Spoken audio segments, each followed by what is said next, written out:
everybody. We'll reconvene the hearing variation 2, hearing 4. I believe this is our last day to hear from individual submitters, and at 3 we'll do that, and then at 3 o'clock, roughly 3 o'clock, we'll hear from Mr. Garbett, who's Council's solicitor, on some of the broad principles attached to variation 2.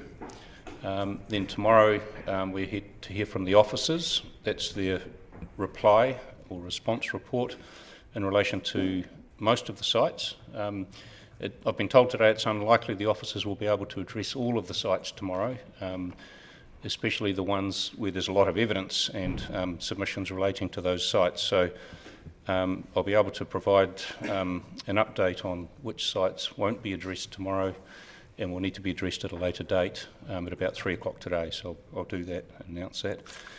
Thank you. And in the meantime, we'll proceed with Mr. Rawling. Is it Mr. Rawling? Thanks for coming along. You've come here to talk to us about RS14 Abbotsford, and you provided a brief statement to read out, so I'll go to you now. Thank you very much. Right. 33 years ago, we purchased our house with 5 acres, running through which was Abbots Creek, sometimes called Waterfall Creek.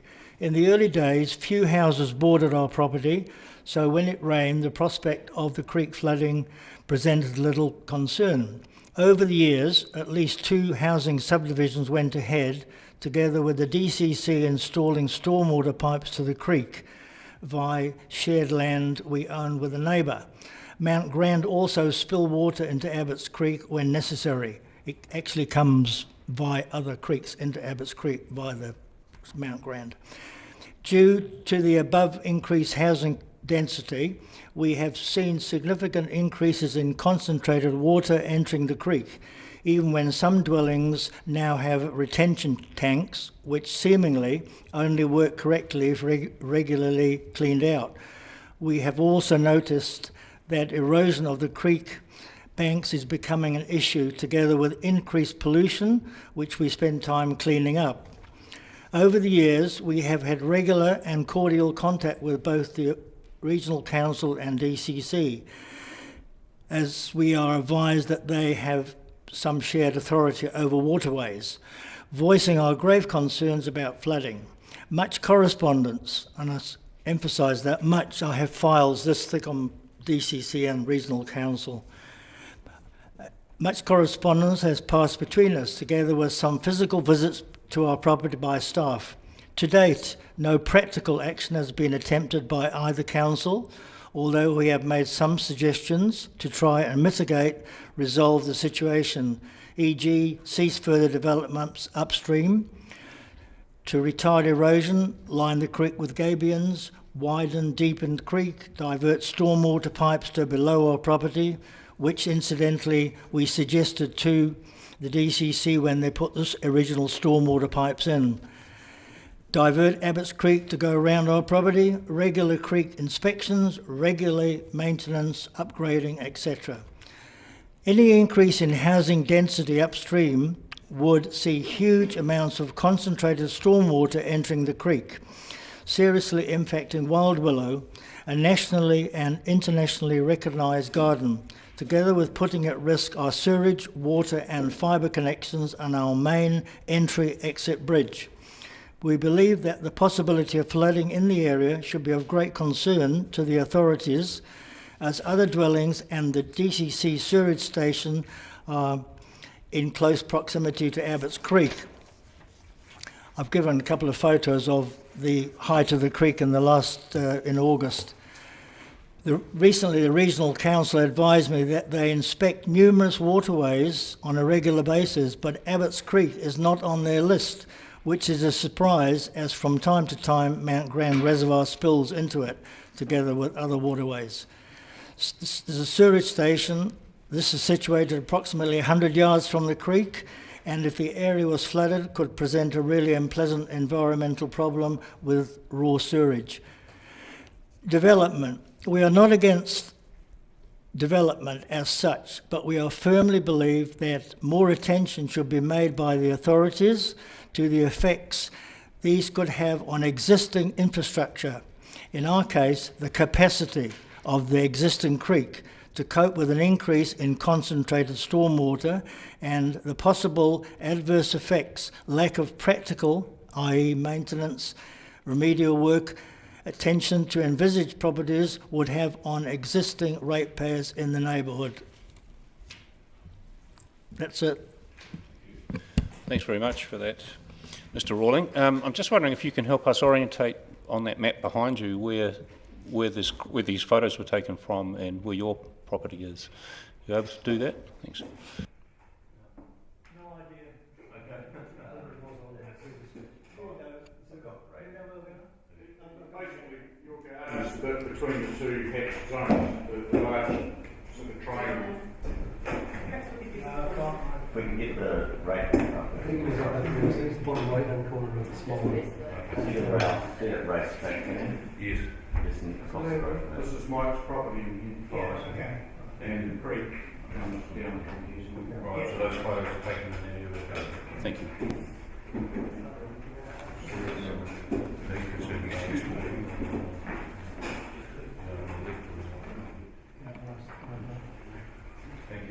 I'll just see if Actually, we- just one thing.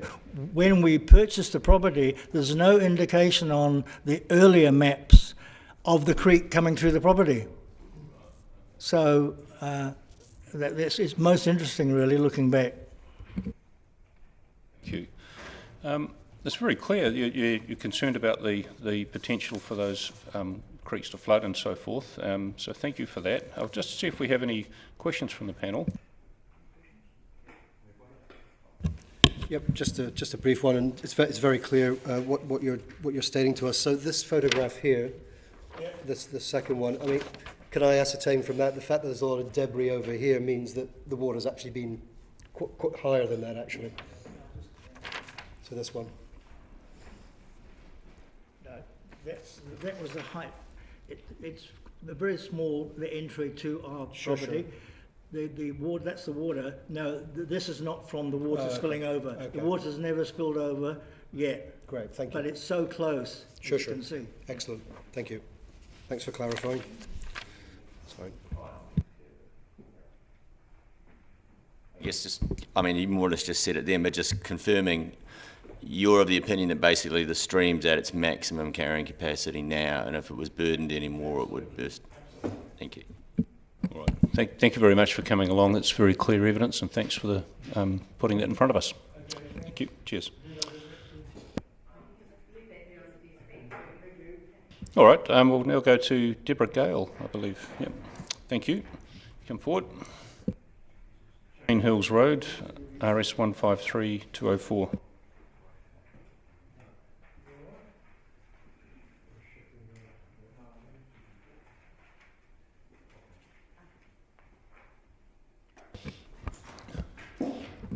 Yeah, welcome to the hearing, Ms. Gale. I think we've got the right map on the wall now. Thank you very much.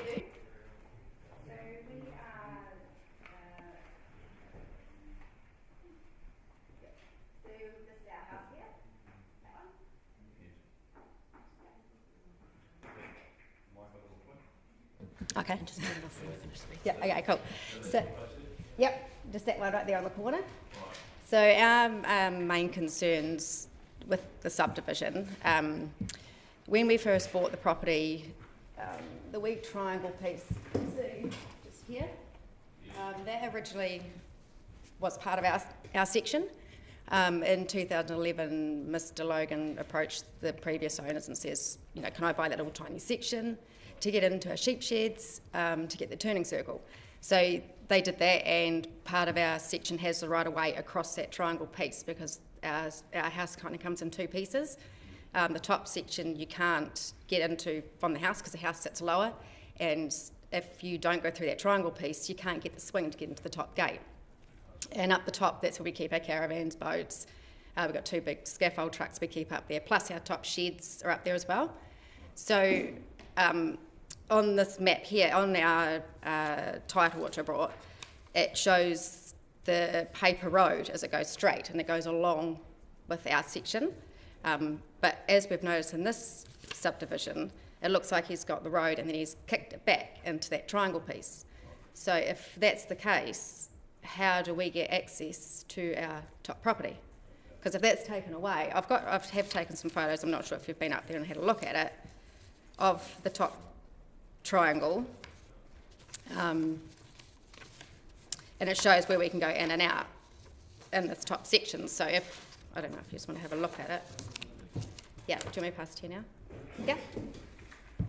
So that's the part where I'm talking about at the moment. So if that's taken away, we also, the entrance to our house, which is down a little bit further, when you come out our driveway, we're literally on a blind hill, so you've got to, I have heard the other submitters saying the same thing, but when we pull out of our house, you've got to floor it because you don't get much time. So, and also we don't have the area down the bottom to put our boats or caravans or anything like that, and we can't get a driveway to get up that top section from the house either because it sits up higher. So if that right of way is taken away from us, we have no access to our top property.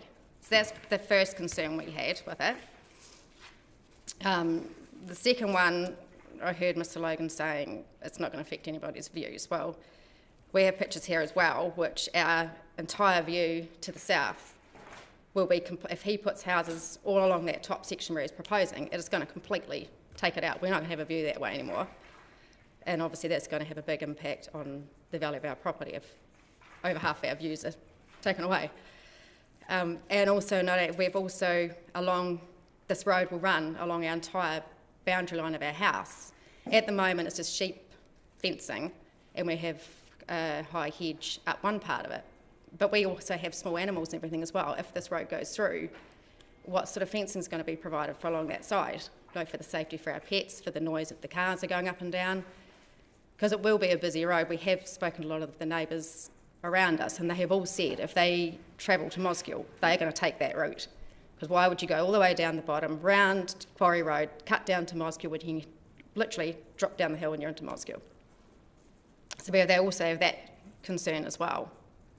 So I noticed there was a few comments yesterday, on Friday, and even with Grant Foston, he was saying we could all make improvements to our own property for the safety of pulling into our houses. I'm not sure if he's been up in that area, but there's nothing we can do to make it any safer to pull into our property with having a blind hill. You can't change that. It's the design of the road. I've also got photos of our road. We pull out our, I don't know if you just want to have a look, we pull out our gate.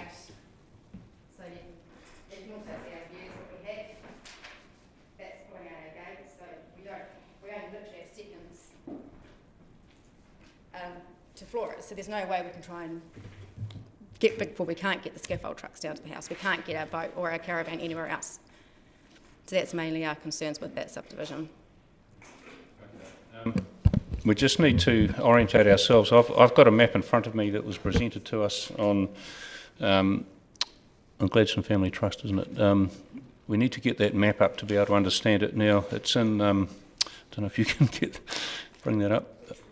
It's, hold on. Is it this one?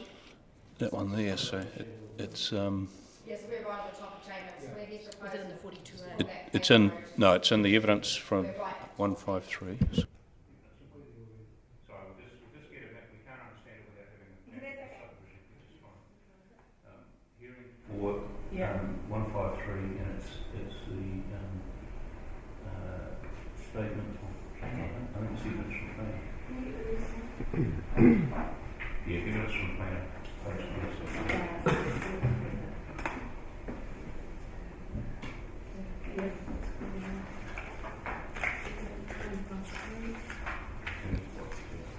So I also have our title, which shows our block and where the paper road is. But then when I look at his subdivision and the plans he's got, that paper road is no longer going straight. It's coming down and then kicking back into the triangle where that right of way is. So just to clarify, what plans are you referring to when you say his subdivision plan? This one here that we got sent out, and we had 9 or 10 days to... Yep. Yeah, actually, just pause for a moment. We'll try and find that was in the 42A report, that one you just showed me. Is that the page number on it? Is it 237? 237, I think. Okay. So So let's go to the 42A report. Yeah, just like that. Yeah. Thank you. We'll just get that one up on the screen. Okay. It's page 237. Yeah. Because the other one's got the actual subdivision plan.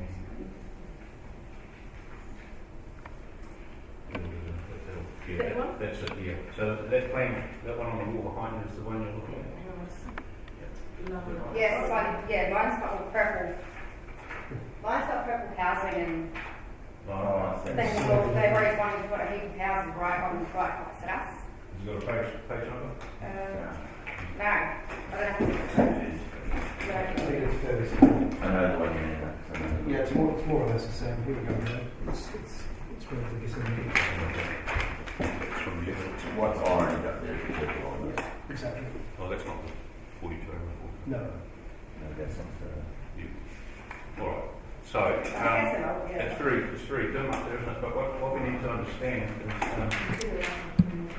yeah. So we can See your property at the fork, at the intersection, and their land is shown as being, yeah, that's good. So are you able just to stand up, please, Ms. Carl, just point to the access going in and just explain to us how that affects access into your property?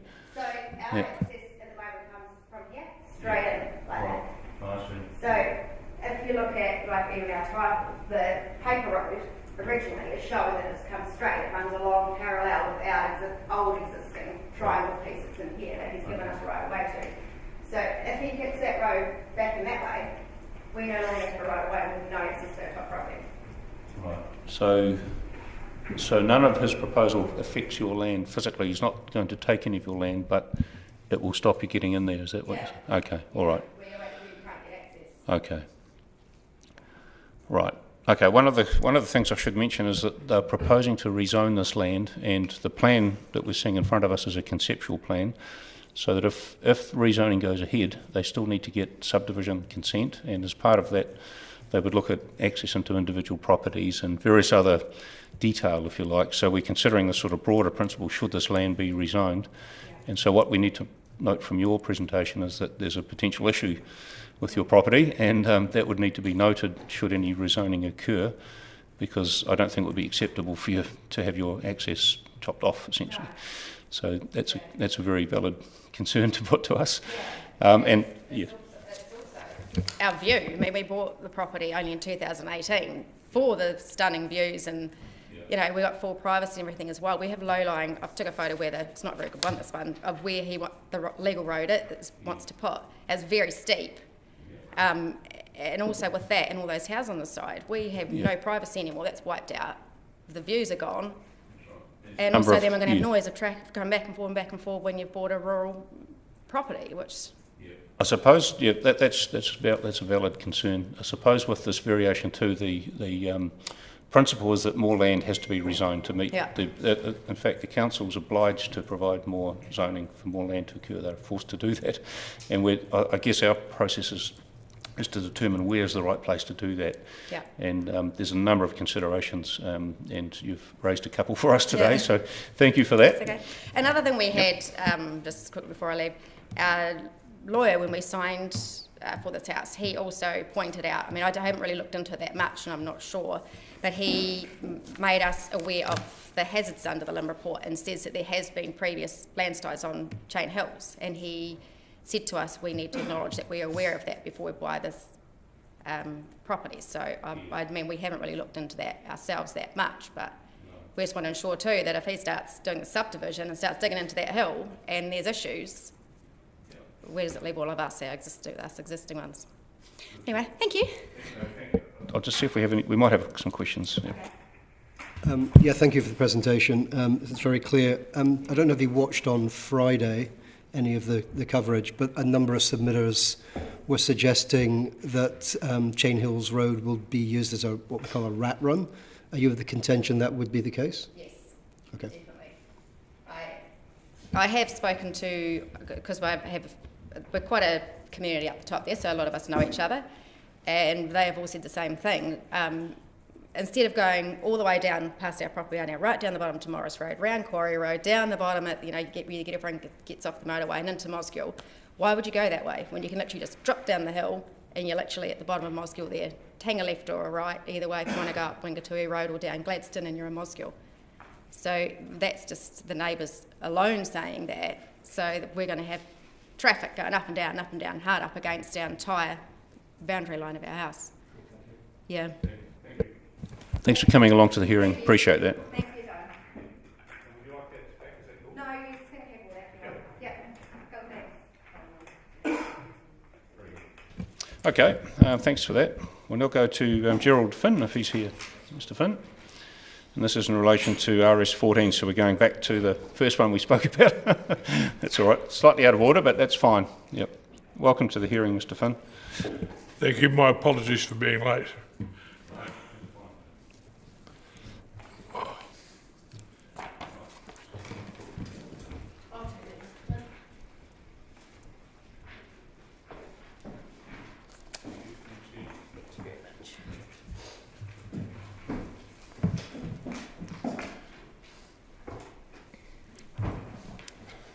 Good morning. Good morning. Currently the area being assessed is via North Torre Road, which is a single road in and a single road out. It is classified in short as a collector's road, which are busy roads that feed traffic to arterial routes, which in this instance would be State Highway 1. The rezoning of land and establishment of residential housing at a density that is yet to be determined will undoubtedly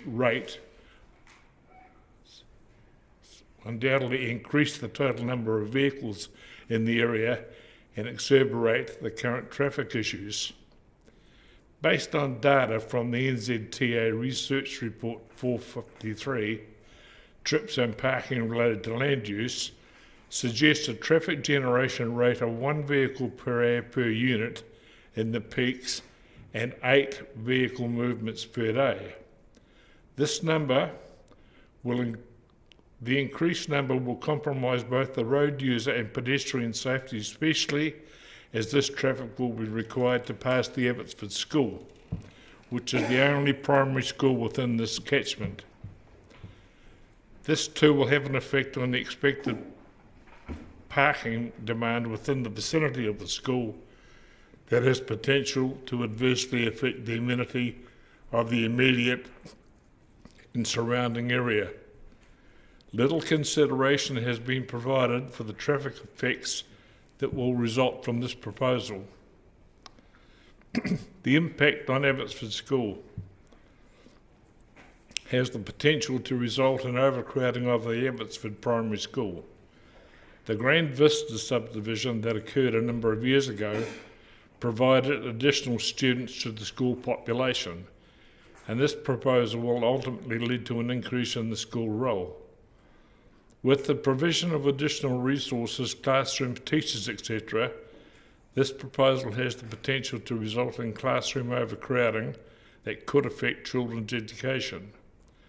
No consideration has been given to the effect this will have on the community infrastructure. I have viewed the shambles several times when parents arrive to uplift their children when school closed in the afternoon, and I'm amazed that at this date there has not been a fatality when children are loaded into the vehicles from the roadway, parents not using the footpath to load their children. This has concerned me to the extent that I have been to the school and openly discussed the issue with the rector, headmaster, pleading with them to educate the parents to load their children into the vehicle, removing the danger. With the increase in traffic at school starting and finishing times, this will create a greater problem than what currently exists, and there is no more roadway available for the parents' vehicles than what is currently available. Hazards. We note the applicant's consultant, Emma Peters' response references hazards, landslip, coal mine, and undulation, etc. It is evident that subject land is affected by hazards, and this is a contributing factor where the council in the early determination noted that significant natural hazard risks identified. The purpose of the application is a residential rezone of Area 1 and Area 2 of 188 North Torrey Road in accordance with the structure plan and application of a structure plan mapped area. Residential housing will result, and the subdivision of land will be required to create individual lots. The issues of hazards has implications in terms of Section 106(1)(a) of the Act attached below, which applies to subdivisions. A consent authority may refuse to grant a subdivision consent or may grant a subdivision consent subject to conditions it considers there is a significant risk from natural hazards, or it is evident that GeoSolve, the applicant's geotechnical engineers, have not undertaken a comprehensive assessment of the hazards, but rather a preliminary engineering and geological appraisal, has compromised the site inspection and desktop review of existing information relating mainly to natural hazards and coal mining hazard.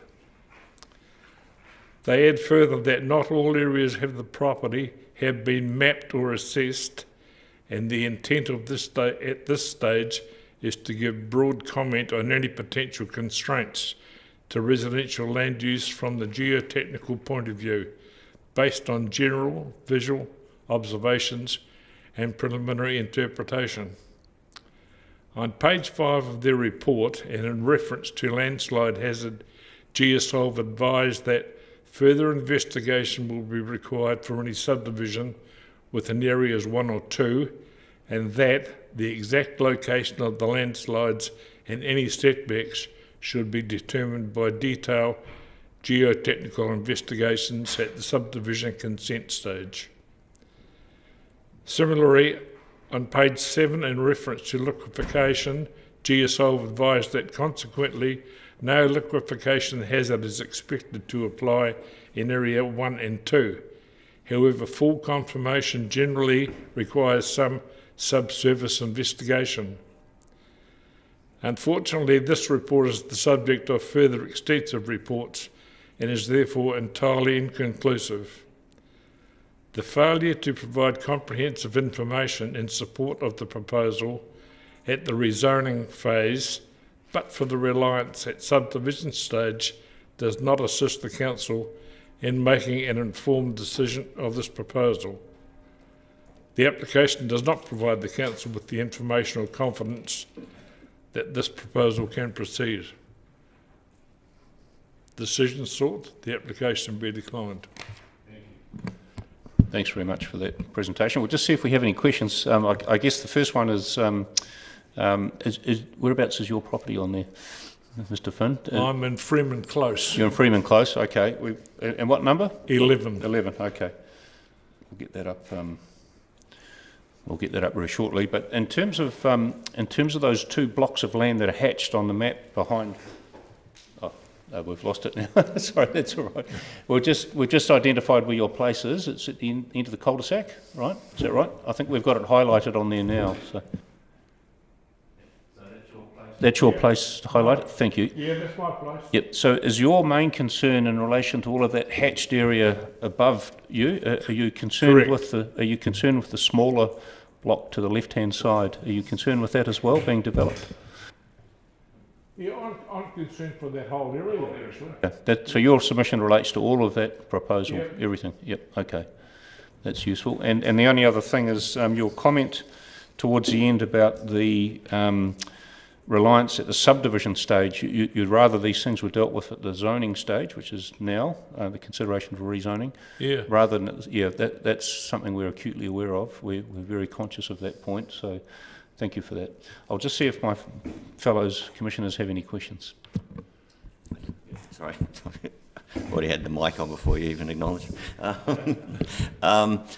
Abbotsford School is down there near the railway line on North Torrey Road, is that correct? Can you just point out? It's on the left-hand side, going from Green Island down the main, down North Torrey Road. Yep. So it's next across the road from is that McSkimmings, isn't it? There's those large factory buildings, and then across the road from it is the school. That's right. That's the And, school there, right, and under the prices, mouse. Yep. yeah, And contractors. so all the traffic coming out of the subdivision would be coming down North Tyree Road. That's right. Okay, cool. Thank you. And then I noticed that in the 42A report, the Geotech, Stantec did actually comment on the Geosol report and more or less said exactly what you said, which is it's a complex area and there is insufficient data in the Geosol to draw conclusions, which is pretty much what you were saying, right? Yeah. Cool. Okay, well, thank you, because it's amongst everything else we've got, that's good information. Thanks for coming along, we appreciate it. Just to finish it, I was in the police for 38 years, and I've picked up a few bodies, fatals and all the rest of it, and I've yet to see how no kid or parent has been bowled over in this area. And it's going to happen as sure as God made little apples, actually. No, thank you for that, providing us with that. Thank you. The next person we have on the list is Elizabeth Lukeman. Look, that's fine. We'll take a brief adjournment now until Ms. Lukeman arrives, and we'll wait until when she arrives. Thank you.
Welcome to the hearing, Ms. Lukeman. So, yeah, thank you. Notice you've got some written material that's being handed out, and when you talk, you just press the little button and that mic will glow, and then that means you're live. So, thank you for that. Just while the papers are being handed out, if you're able to identify where your property is on that map, I'm happy for you to stand up and point to it if you can, or we can help you by bringing it up. So my family property, yes, my family property is beside McSkimming, so I'm guessing this is that McSkimming on there? So it's called Corneli and it's in there. In there, okay. Okay, thank you. So, One of your students. yeah, that's the one to the right. Thank you very much. Right. Thank you for providing some notes for us, and we're in your hands. Thank you. Okay. Towards you as well. Okay. Thank you for seeing me today. I'll try to keep it short and sharp. I'm sure you've got a lot on your plate. I'm coming here as a representative of my family, and I've never made a submission before, but this to me is a very important submission or important issue, and it's about the future vision of Dunedin and also about protecting Abbotsford, which is a place that I love dearly. I come here as a sixth generation family member who's lived in Abbotsford, and my family were the miners who did the mining in Abbotsford. They owned the land that is now being subdivided all throughout. But as well as being miners who mined right through that land, whether it's discovered yet or not, it was mined in there, they were also conservationists, which is a tricky mixture, really. And my great-great-great-grandfather, someone Green, I forget his first name, he spat on the statue of one of the parliamentarians in central Otago because that parliamentarian brought stoats and ferrets to New Zealand, and he was very anti. And he also donated 1,500 plus specimens, animals, insects, etc. to the Otago Museum. So very much into conservation. And that's where I sit with this subdivision that's going on. So for me, looking at my notes on page 1, I'll start with the character of Abbotsford being erased, I believe. It's a proud suburb. There are people that have lived there for multi-generations, like myself, 6 generations. 4 and 3 is common. It's been a working class and a mixed suburb of working class, doctors, etc. But one of the great pulls or benefits of Abbotsford is that it connected with nature. So it was a strong sense of community. You sat in your home and you could look out at the hills or go for a walk and you were in nature. Now I've seen in the last 20 years that's been obliterated, this march of development. And now when you're in Abbotsford, with the subdivision that's happening, or the subdivisions happening now, and this proposed one, you'll sit or walk through Abbotsford, you won't see any nature. It's gone. Every paddock and hill is being obliterated by these houses. And that is very sad indeed. Further on in these notes, you'll see, I'll come to it later, but it talks about how the UN now is trying to protect people and nature. And I'll show you later, but there are global laws or principles saying that no matter what your means, you should still be able to brush and connect with nature. And what's happening is these wealthy farm owners who don't really have a connection with their land want to bolster their bank account and superannuation account by carving up areas and thus taking nature away from the locals. And that's happening here. It's very sad. I can hardly walk around the suburb now. I feel so sad. I really do. I'll leave that point right now. So then, so I've talked about the existing residents and the natural character. I'd also like to talk about how it's actually, whether the farm owner says it or not, or the developers or surveyors, it is a natural corridor for wildlife. Now, I grew up in that area. On our farm, my dad used to feed 50 tui, wood pigeons, bellbirds. We even had a kaka on our farm, and Doc said, no, you couldn't have. There was a kaka on our farm, and Dad knew because he was an expert in birds and flora and fauna.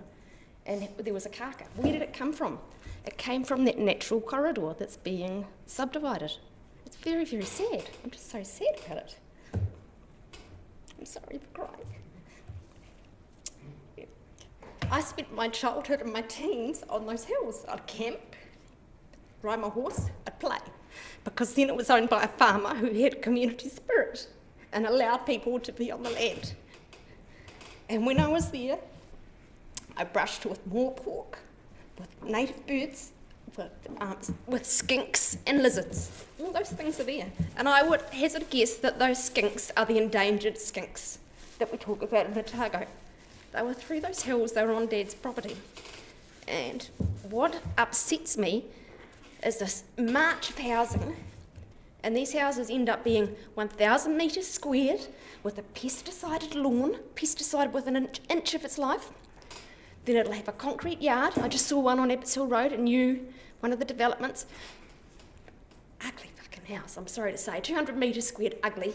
A builder would have bribed them into making it huge rather than sensible. Concrete front yard. That used to be nature. It's concrete. And that's what's happening in the semi-rural area. People are moving out to make their dream homes. They're creating concrete and lawns that are pesticided. You'll also see later in here, there's an interesting article that says green grass lawns are an ecological catastrophe. And we'll have a wee look on page 23 and 24. These are some of the things it says, which is what we're doing with our subdivisions. An estimate is that every gallon of gasoline, this is America, burned by lawnmowers emits 20 pounds of CO2. Using a mower for 1 hour has the same carbon footprint as a 100-mile car trip. Then below, according to the EPA, each gas-powered lawnmower produces as much air pollution as 43 new automobile drivers, going 12,000 kilometres per year. Lawn care produces 13 billion pounds of toxic pollutants per year.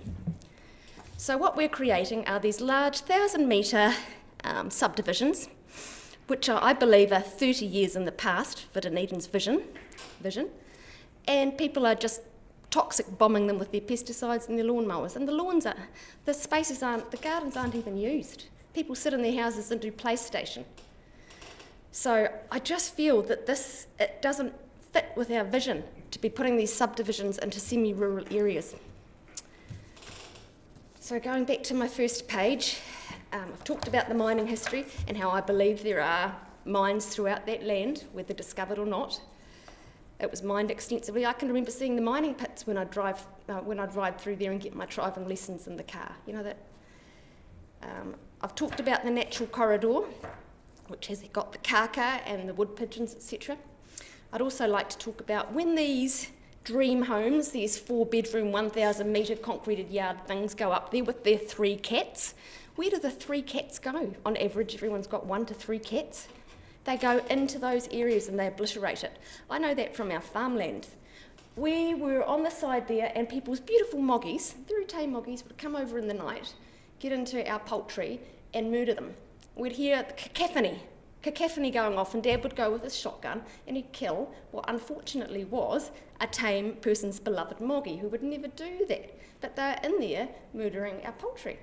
And so you put these 300, 600 cats on the hill, they're going into the natural areas. And that area is full of manuka groves. It is a corridor for natural habitat, whether the farmer says it is or not. I've witnessed it, I've seen it. I've seen the flocks of birds that used to visit our place, huge flocks of birds.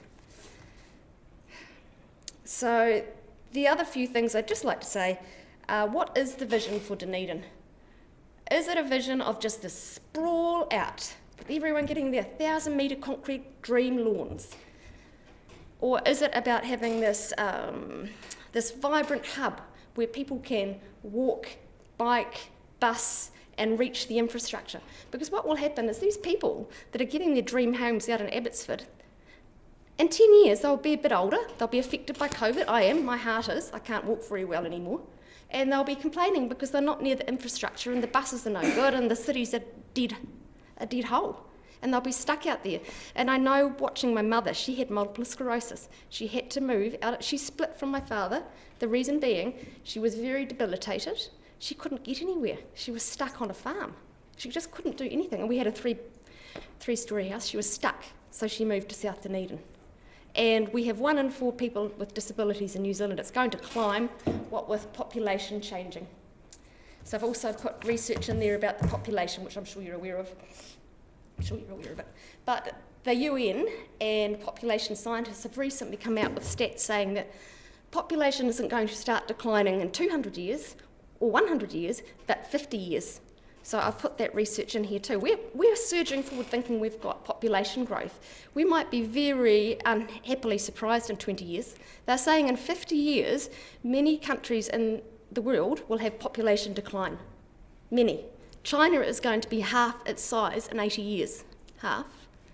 Japan, likewise, Italy, East Europe, it's going to affect us too. So we're going to have these big ghost houses out there, and we're going to have all these people wanting handkerchief-sized lawns in the city, our older population. They're going to want to be in here. What a waste of our fertile land. And that's my final point. Looking at macro geopolitical factors, we've got fuel insecurity coming with the China South Seas. That's where 99% of everything comes into New Zealand, and there's probably going to be a war there. Everything's going to stop. And where will we get our food? And where will we get our fuel? We need a city that's small, and we need to have land that's still available for us to farm. And we're taking it all away. I was reading a story from National Radio saying it could be as soon as next year that we're having carless days because we don't have fuel security anymore with the wars. And here we are pushing out. So on my final points are, you guys, of course you know it all this geopolitical stuff, but it's very interesting to me, and I don't know that it's been taken into consideration with the planning at the moment. So there are some articles here, for instance, on page 15, 16, saying protecting people and nature, a rights-based approach to the environment will encourage a conversation around what a healthy environment means and who should enjoy it. The human right to a healthy environment remains to be seen. It is essential for human health and well-being, and a healthy environment, other articles in here saying, is just brushing with nature, seeing it in your neighbourhood. And it's Abbotsford, it's almost completely gone. There are some hills that the farmer wants to cover with houses. That's all that's left. It's a very sad state of affairs in my opinion, and what with fuel insecurity and our economy as it is, I know myself, I'm a professional, I can hardly afford fuel in my car. We have a family crib in Tairemouth. I haven't been for months to do the lawns because I'm living pay by pay. I don't have the money for the petrol. So it's going to be in the next 10 years with petrol prices going up, people won't be travelling to Melbourne, they won't be travelling to Central. Or people like me will be stuck here. And that's where we brush with nature in our suburbs and not organise nature. Going to the Botanic Gardens is not, it's not a real brush with nature. Nature is when you see a hill or you walk past something that's real to me. And that's disappearing within our inner suburbs. So that's me. There are some interesting articles in there, should you wish to glance through them later, about fertility rates and... We will do that. And yeah. Look, thanks very much, Ms. Lukeman, for coming along, and we appreciate your passion for this area and for the wider sort of principles of growth. Yes. And this is an independent panel. We're here to mainly assess the suitability of particular sites for development, and you've alerted us to some key considerations here, one being the biodiversity, and I noticed that the reports we've had to date haven't put a lot of weight on that. Oh, there is. I've we'll been be with it. we'll need to look at that. As I say, my father saw a kaka, and it was on our property, and it came from there. And the little skinks, the moorpork, they're from there. They've got to be there's got to be corridors for them to travel between. So thank you for alerting us to that, and again, I'll just check if the fellow commissioners have any further questions. Do you have any questions? No. Oh, the other thing I would like to say is the change in the character. It's one of the few suburbs I see kids playing in, out on the street, on their bikes, etc. What you're going to do is make a highway with 600 cars going up and down, and that loss of lifestyle, it's a shame. Thanks again for coming to the hearing, Ms. Thank you. Lukeman, thank you very much. All right, now we'll just take a brief adjournment. I think, is Mr. Brown just arrived? Is Mr. Brown arrived? No, he hasn't. Yeah, no, look, we've got him scheduled for 10:45, and he may come in a few minutes early, but the panel will take a break now, and if Mr. Brown comes in, we'll come back a little earlier. He'll be here, okay. And then we'll go to the next submitters, so take a short adjournment. Thank you.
All right, thank you. Marina will reconvene the hearing. Thank you very much for coming along a little earlier, Mr. Brown and Mrs. Brown. Thank you. Can't make assumptions. No, thanks for coming along. We appreciate that you've got a detailed statement, and we wanted to have enough time to go through it with you, if that's okay. And thanks for supplying it well ahead of the hearing. We're just going back now to talk about Whakari Road, number 175. We've been chopping and changing a bit throughout this hearing, but we do remember this one, and the panel has driven past that site but not walked up onto it, so we'll do another site visit after we've heard from all the submissions. So yes, welcome along, and if you could just perhaps introduce yourself and show us your property. We think we know it, but you may as well show us on the map, and then we'll have your statement.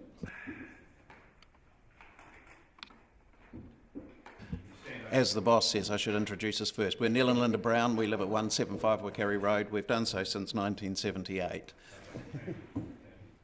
But I can't find it. Oh, yes, I can. Right. Yeah, I know. I see. This one here, which includes all of that. Yeah. Thank you, and we'll just present your statement to us as you wish. Thank you. Sure, thank you, and good morning. As I said, we're Neil and Linda Brown. We've owned and lived at 175 Whakari Road since 1978. We consider that any rezoning and subsequent development of G11 land should be at a suitable density and be sensitive to the values that have kept us living in this area for so long, because we think it's valuable to the city. While our primary concern is with the Variation 2 processes with the neighbouring property at 195 Whakari Road, we do value all of the local environment and its ecology, and we don't wish to see that compromised unnecessarily. In our original submission, we outlined the reasons we think a general residential 1 zoning is inappropriate for GF11. The loss of valuable green space, impact on visual amenity, particularly in the transition to the abutting significant rural landscape zone, loss of biodiversity. There's actually a huge population of native and introduced bird species there, including a family of pukeko. Impact on air quality from reduced vegetation and increased sources of pollution. The potentially very high percentage of hard surface coverage, reducing ground absorption and increasing local runoff and runoff to Ross Creek and the Leith, or the speed of runoff anyway. Increased noise and light emissions, increased traffic on Whakari Road that already has capacity and safety design issues that we experience every day. Another submitter, JKS Paddocks Limited, has sought to demonstrate that General Residential 1 is a valid zoning for GF11 by offering their concept for a subdivision at 195 Whakari Road, and they consider that meets the requirements of the National Policy Statement on Urban Development. As you said, you've received our response to their document, and you'll have seen that we believe there's considerable doubt that these requirements can be met. In fact, Mr. Darryl Sycamore, on behalf of JKS Paddock Limited, threw much doubt on it himself when he argued for a separate residential transition zone for 195 Whakari Road before this panel on the 22nd of August. Regarding development, he stated that it, and I quote, is unlikely that that will ever be coordinated in unison, and also quoting, to assume that all of the property in GF11 will be developed is, in my view, a gamble. And in terms of the separate RTZ, it was sought so that development 195 Whakari Road, again quoting Mr. Sycamore, can happen without interaction with adjacent property owners. We suggest that this lack of certainty about holistic development occurring in conjunction with other landowners renders their proposal unachievable, and particularly in terms of transport connectivity with other land in GF10 and GF11. What certainly impacts on its achievability is their wish to incorporate part of our land to get a suitable width for the sole route between Wakari Road and the subdivision, and our unwillingness to part with that land to enable a subdivision at such a high density. And we advised Mr. Kidston of our unwillingness to part with that land under the circumstances he wanted a year ago. Can I just interrupt you for a moment, Mr. Sure. Brown, just so we can understand that point? Is that the correct map we can look at? I notice there's another one that's even larger scale, the next one in. Sure. Yes, So no, can you just stand up and point and show us exactly which bit of land they want to take from you? Or you could use a pointer if you wish. I'll use the pointer. Yeah, sure, that's fine. Sure. So it's, find the right button. This piece. So you own that piece there? Yes, our title includes all of this and this, Right. over which all 16 other properties have rights of access. And so to get the correct legal road width, they would need that strip that's shown there. Is that what you're saying? Because that plan doesn't seem to show that, does it? I understand so, but if you go to sheet 3, no, sorry, that one. This is where they show it, including the footpath and so on, as part of the access. So they've approached you to see if they can secure that land, and the answer's been no. That's correct. That's right. Okay. All right. We understand that. Thank you.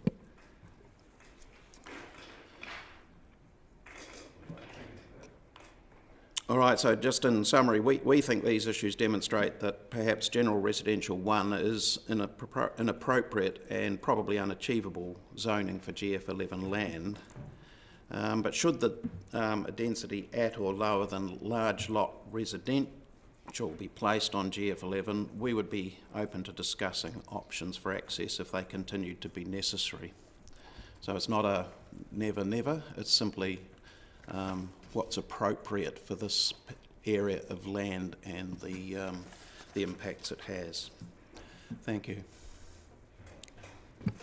Thank you very much. Let's just see if we have any questions first of all. There's quite a lot of material in there. Whoops, I know it was going to collapse. Thank you for the presentation, Mr. Brown, Mrs. Brown. Just going to the 42A report, because you alluded to biodiversity and you expressed your feelings on it. Are you concerned that the 42A report does say that no biodiversity values were needing protecting in that area? Was that a surprise? Yes, it is a surprise. I took part in the National Bird Survey several years ago and actually put an explanatory note in the results saying that I had done it the correct way, that all of the species and the numbers of them were counted in a simultaneous count, not cumulative, because I felt that they might not believe the density of the results. I mean, we regularly have more than a dozen tui, kereroo, as I say, pukeko living on the paddocks, which are, yeah, they're native, yeah, self-introduced, but a lot of species and a lot of introduced birds as well, of course. Okay, thank you. And the second question is, in terms of this strip of land that the developers offered to purchase off of you, and you've said no, does that no, from your point of view, does that exist ad infinitum? It wasn't an offer to purchase, it was an offer to take over in return for a very slim sliver down one of our other boundaries, which, because the previous landowner decided to replace his perimeter fences on the paddocks within his boundary so that he didn't upset any of the neighbours. So there is a thin strip that he said, well, you can keep using that. So that was, but in terms of if it's for a high density, very high density development, yes, it's ad infinitum so far as I and others are concerned. And we've got neighbours here with us, but we have consulted with a lot of the neighbours who are potentially affected by this as well, and we have their support. Sorry, just teasing that out. So I'm feeling from that answer that high density is absolutely no, but there is some potential for that to change if the density was to change. Yes, while I don't know if there's ever officially been an application for lower density subdivision of the land, I know it has been investigated in the past. We've talked about it amongst ourselves and have not been averse to some of the proposals that were mentioned, but they were lifestyle block sized proposals. I've got the rates map up, which helps me a lot with boundary lines. Just on this diagram, can you just point out with your pointer where the edge of the right-of-way would be relative to that formed road? So this white line. Yep. There. That's it. That is the boundary coming out. Cool. And you've got the title on that right-of-way, is that correct? Looks like it is on the rates map. Yep. Thank you. Okay, just for the staff, we'll be interested to know whether the transport section sees that as an impediment to developing the land, whether that width is in fact required. Just some advice on that would be useful, thanks. And the other question I had was in relation to the encumbrance, the area of encumbrance. We've heard quite a lot about that, and you've acknowledged it in your statement that the developers are offering to set that aside as a recreation reserve. And I think the point you're making is that there's a limitation to how much recreation would take place there because it would have to be planted as part of a stormwater system. Is that right? Is that the point you're making? Or? Not particularly. It was, in fact, that the agreement that the council came to with the neighbouring landowners when that encumbrance was put on was that this was to protect the largely rural values that we enjoyed when it was a reserve, and that was part of the process for removing the reserve status from the land. Similarly with the creation of the Little Bain Reserve playground, which is on the opposite side of that entryway. What perhaps I have concerns with is that it becomes used for infrastructure rather than visual amenity and retention of green space. If I'm not sure which part of my paper would have given the impression about recreation or not. I don't think I referred to that. What did you mean by infrastructure? Well, any form of non-green use of the land, I guess. So roading, water tanks for retention and things like that. And we do have some concerns. There is an awful lot of water comes off those paddocks. So in the recent heavy rain, quite a number of us had flooded basements from the water coming off the paddocks as it is. If that's intensified by lots of hard surfaces that are not drained away, that's going to be a potential impact. But I note that the JKS paddock proposal includes using that for water retention, and we're worried about the impacts of that, whether it is of a natural form rather than tanks, and especially what its safety and ongoing groundwater effects might be for the properties at a slightly lower altitude to where that water would be stored. We see no evidence in the JKS proposal of a professional assessment of that, so that is a concern we would like to put on the table. That's right. I noticed that there was a reference to land engineer, but your point was that that person hadn't been named or there'd been no statement produced. Yes, right? Yeah. Yes, I would have expected something to justify that view, not just an opinion. And just going back to the encumbrance, I think you just answered the thing I did I did understand was that it might be used for stormwater or tanks or that sort of thing rather than recreation as such. And you also made the point there's a central reserve area that's been swapped out for this, essentially. Is that the point you were making, that the developers would rather not have the reserve, they'd rather run it along the area of the encumbrance, and you saw that as a bad trade-off, I think? So. No, my understanding was that the DCC report said that there should be a central reserve for the subdivision in addition to the green area of the encumbrance, yeah, and of course the Bain Reserve. And we just noted that there was a great reluctance to sterilise, in the terms that were used, more land for recreation, and felt that may have given an indication of what their views on the encumbrance might be as well. Okay. And just to recap, the main thrust of your submission is that the density, the general residential one, is inappropriate in this area for the reasons you've outlined, apart from the access and the use of the encumbrance for stormwater and so forth. But you did indicate that lower density, like large lot residential, might be acceptable. Was it? We put that in our preference would be naturally that it remains as rural zoned land, but that if it has to be rezoned, then large lot residential would be the lowest that we would see as appropriate for the nature of the land and all those amenity values we've spoken of. Thank you very much for that. Any other questions from the panel? No? No. Thank you very much. Thanks for coming along and providing such a detailed statement for us to consider. Thank you for that. All right.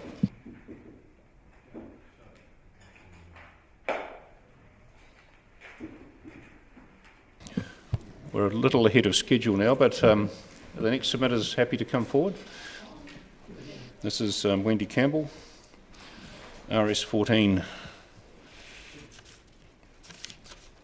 94. Sorry? They're all together, yeah. Okay, that's right.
Welcome everyone. We're a little bit ahead of schedule, so we're just getting ourselves organised and papers in the right place, and we'll come back to you very shortly.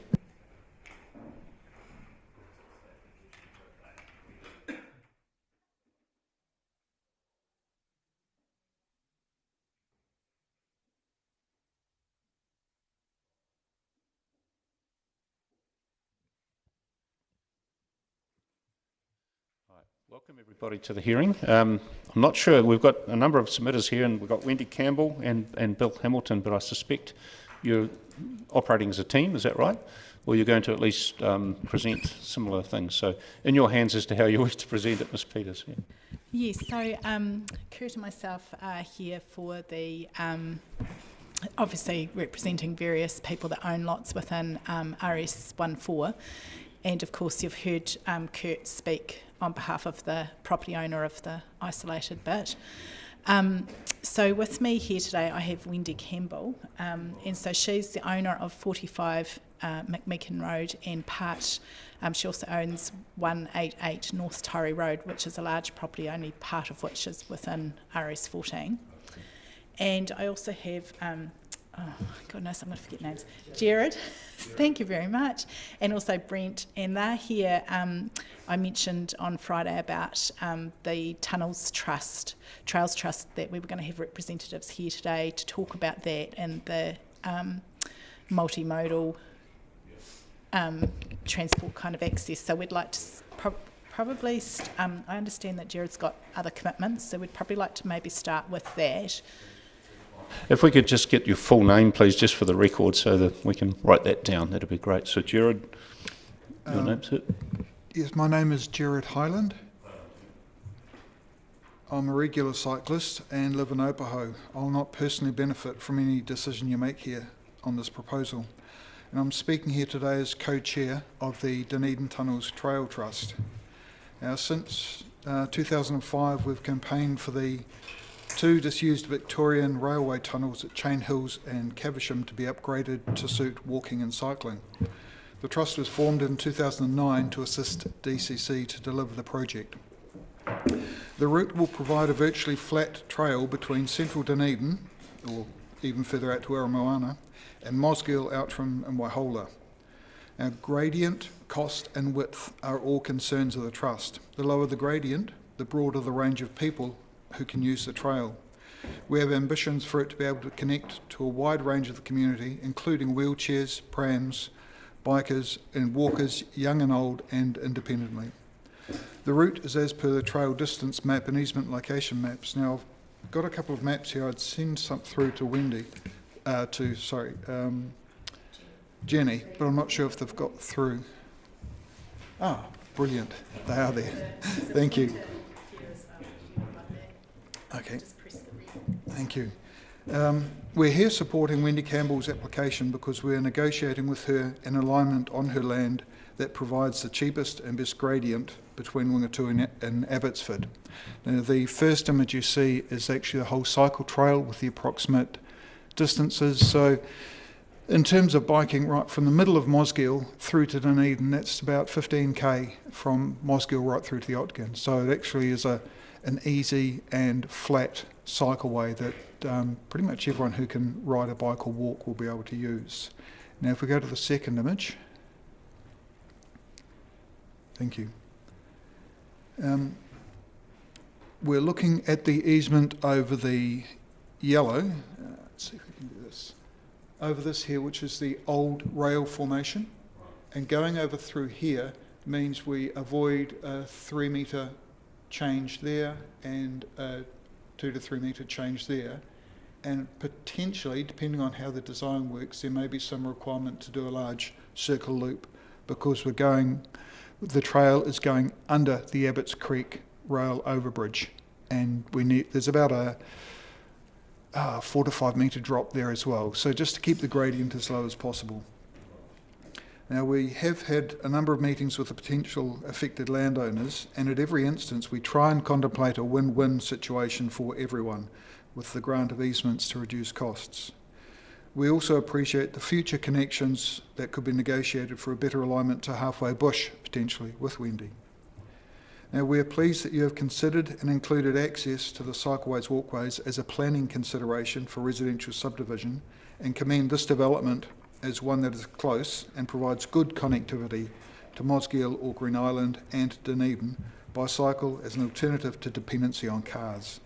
Access to schools, work and shopping could be realistically considered from her sites, reducing transport issues on the roading network. Now, the BCI of this project is substantial, and adding more residential access will only improve that. Thank you. I'll pass it over to Brent now. Thank you. Yes, okay, we'll hear from you now.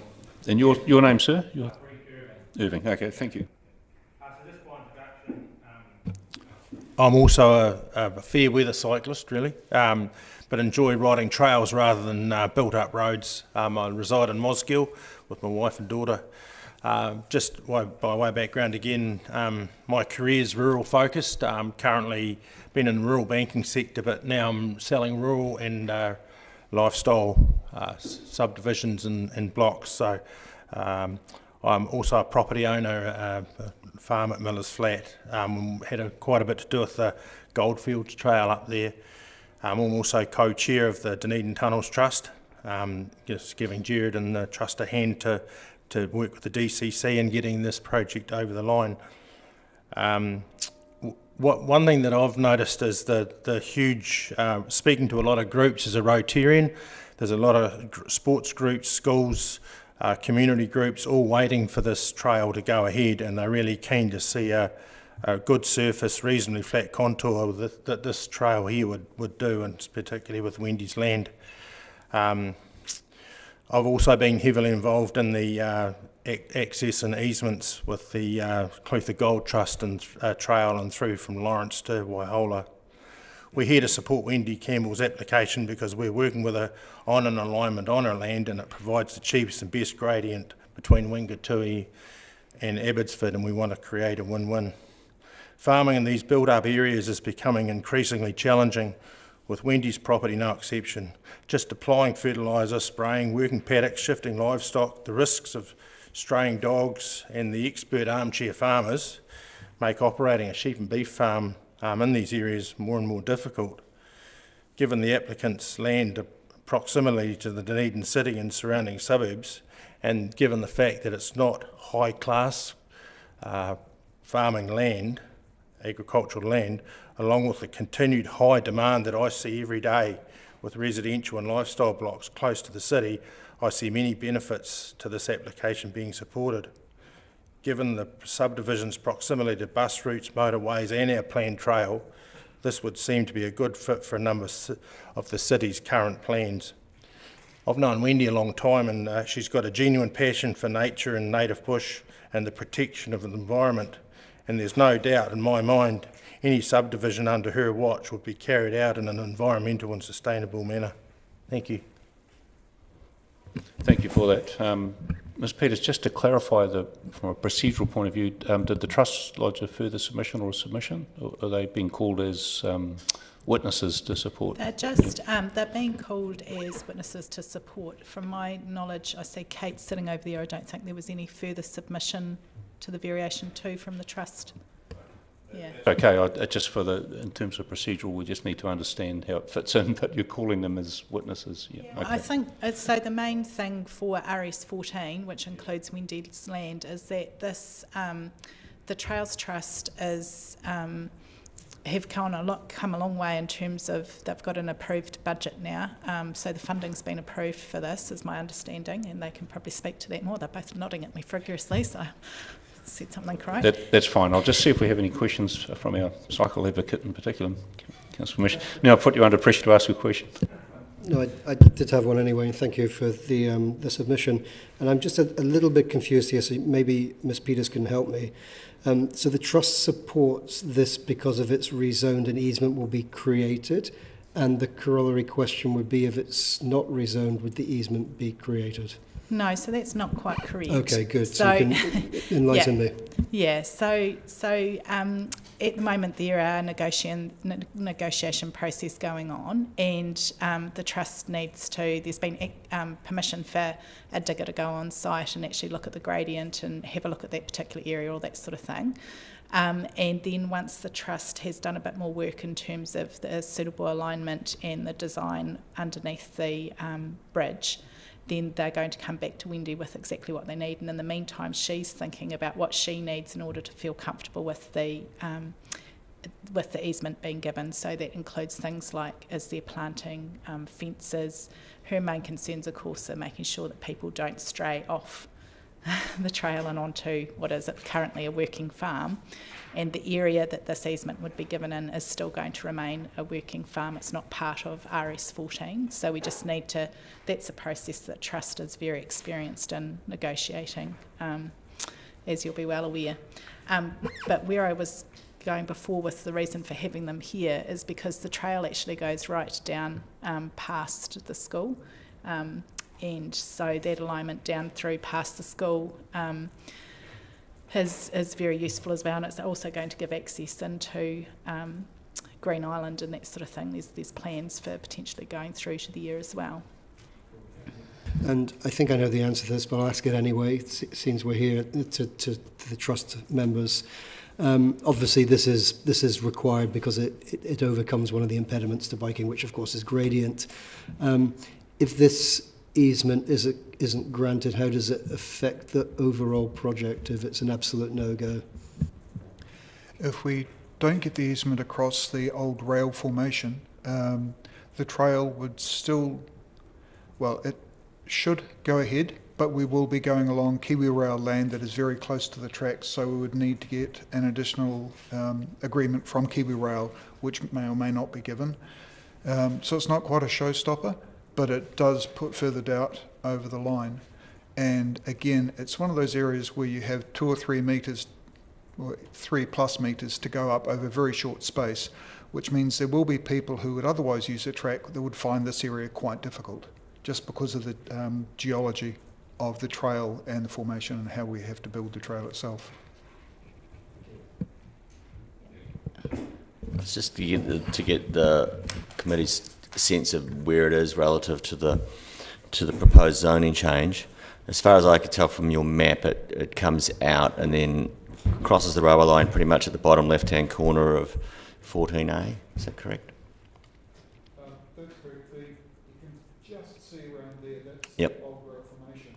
And under the bridge here is potentially, we may need to have a circular loop if we can't get along enough. And it'll go to the other side of the railway line at that point. That's right. It goes under this bridge here. The Abbots Creek Bridge is quite a large overbridge. The idea of the trail at this stage we're thinking of is it comes down about 3 or 4 metres, then goes under the bridge at about a 4-metre height where there are some girders, so it goes across there and then continues round onto Fulton Hogan Land. So if we get a circular loop rather than a steeper single line gradient, it'll actually become quite a spectacular feature in itself of the trail. Cool. And then when it can be, if you can just move so we can keep heading towards Green Island and Abbotsford the other direction. Yep. And then down there, so the still on the other side of the railway line under Grandview. Yeah, and it comes along here on Fulton Hogan Land, joins up over Grand Vista. Grand Vista, I should say. And then goes on the existing tunnel, which I think is about there, goes underneath through the existing tunnel and then comes down on the railway line. Oh, okay, that was the clarity I wanted. So it is actually going right past the school.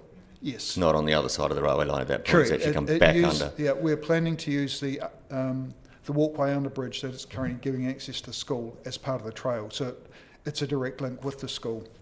Okay, well, that's good. No, that's clarified a lot. Thank you. Thank you, gentlemen. We have no further questions on that aspect, but thanks for coming along. Appreciate it.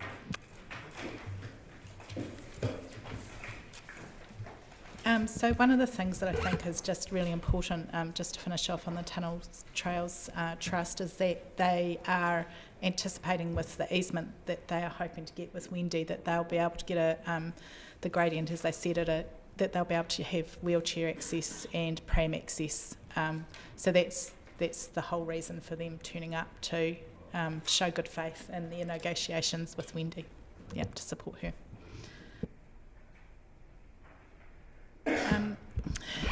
So it might just be actually a good time for Wendy's got a prepared statement for her to read that before I sort of carry on with my bit. Welcome, Ms Saunders.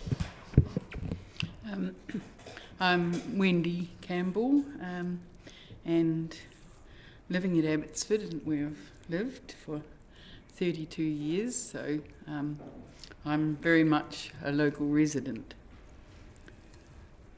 When I bought the farm at Abbotsford in 1990, it was subdivisible to 5 acres, or 2 hectares.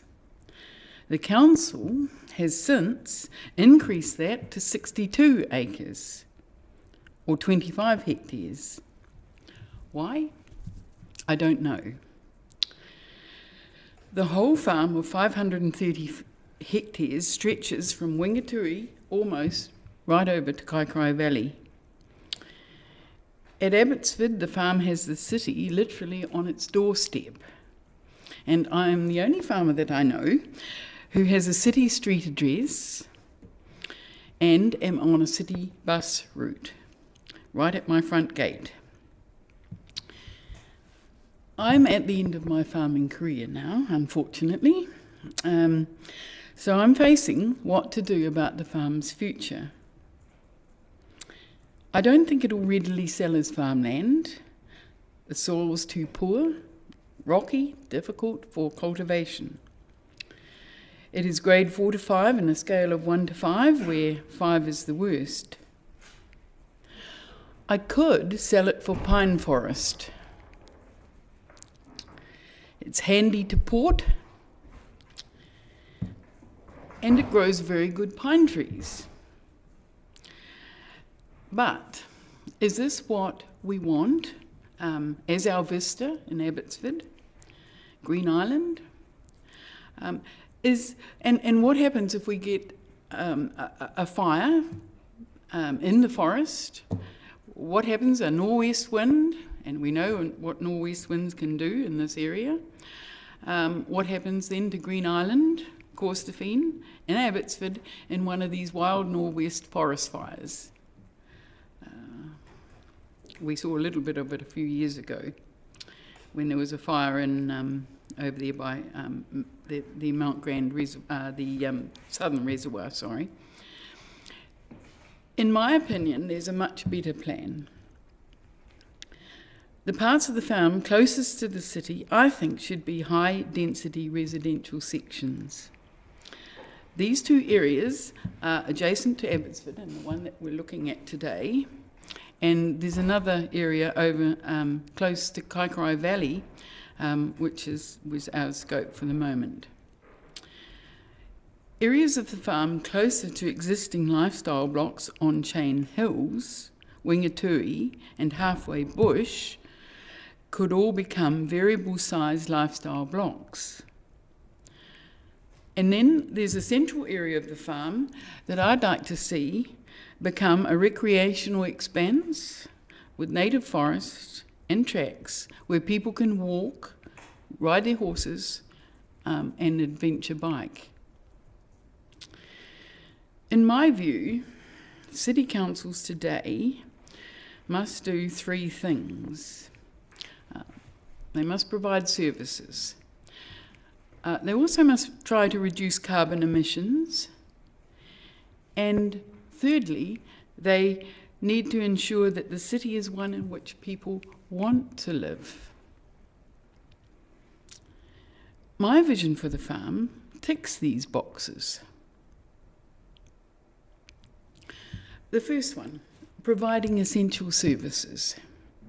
We've got the Abbotsford Reservoir. Can we see it? Yes, there it is, just above the cross-hatching there. Yep, thank you. And it is treated water, already treated water, and it's just above the land in question, so water could be gravity fed to a new subdivision. For sewerage, that could be able to be linked to the existing system in North Taieri Road, or there is the Mosgiel Ocean View line put in for the Vortex freezing works in the 1990s, so a relatively modern set of pipes. This line passes through the southwest corner, that's not east, southwest corner of the farm. So if we could just change that to west, sorry, I didn't notice that. Secondly, the reduction of carbon emissions.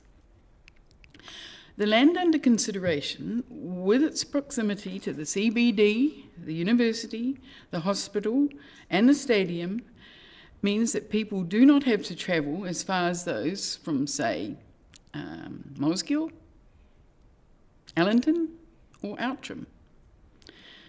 So that's got to be good for the environment. The land is close to any future park and ride development, maybe proposed for Burnside. The land is also likely to border the proposed cycle trail, and we've heard about that already, between Mosgiel and Dunedin. And at the moment, I have given them permission for a preliminary survey to that effect. The land is on an existing bus route, and it is an easy and safe walking distance to the local school. There is a local school for this particular proposed development. Other ones don't have a school. attracting people to live in Dunedin. Well, quite frankly, the Abbotsford climate is the best around. It gets all-day sun, most of it. It has views to Saddle Hill and the coast, which are magnificent. Any cold northeast wind that Dunedin gets is largely blocked by the hills, and we don't get the inversion layer that plagues Mosgiel in the wintertime. Back to the cycleways again, just as they're making Dunedin a desirable place to live, I think also a large central recreational space with native bush, birds, walking and riding tracks, maybe a little bit like One Tree Hill in Auckland, that kind of, we may have a few animals grazing as well to keep it in order, I think would be a wonderful asset to the city. I have already started planting some native trees. Maybe I'm stupid, but I'm trying. I'm often contacted by people who are hoping, and then they're prepared to wait to buy land from me. I've had letters, some of them almost in tears when I've had to say no to them. Some want a residential site only. Others want maybe half a hectare, maybe up to 5 hectares. They don't want much more. They certainly don't want 25 hectares. And they don't want to be forced to live further out of the city, to go to a place like Waihola and contribute their rates to another council. I've lived in Abbotsford for 32 years. I love the area. Its very proximity is wonderful, but its very proximity also ensures that it will become part of the city in time. And what I'm saying is, let's begin that process. It is inevitable, and let's do it with foresight and sensitivity. Thank you. Thank you very much for that statement. I'm not used to this. Okay, any questions? Oh, it was your mentioning of the treated water reservoir. Three Waters has identified that while there is treated water there, there's a supply constraint, and they would actually need to put more material in if we were to rezone this. So, were you aware of that? No, I wasn't. No. No, thanks. Okay, no, thank you very much for that statement. Thank you. It might be useful now if Kurt and I kind of tag team it a wee bit, I think, in terms of some of the technical issues and where things are at. So I think it would be quite useful if Kurt just kind of set out the structure plans and explained those for the committee, for the panel, sorry. Are they attached to your evidence, Ms Peters? Are they? Yeah, they're attached to both of our evidence. Yep. It might be useful, yes. So we can get them up on the screen, and they're also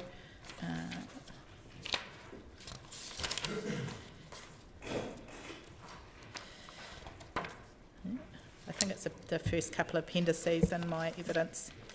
Yeah, 1A, B and C.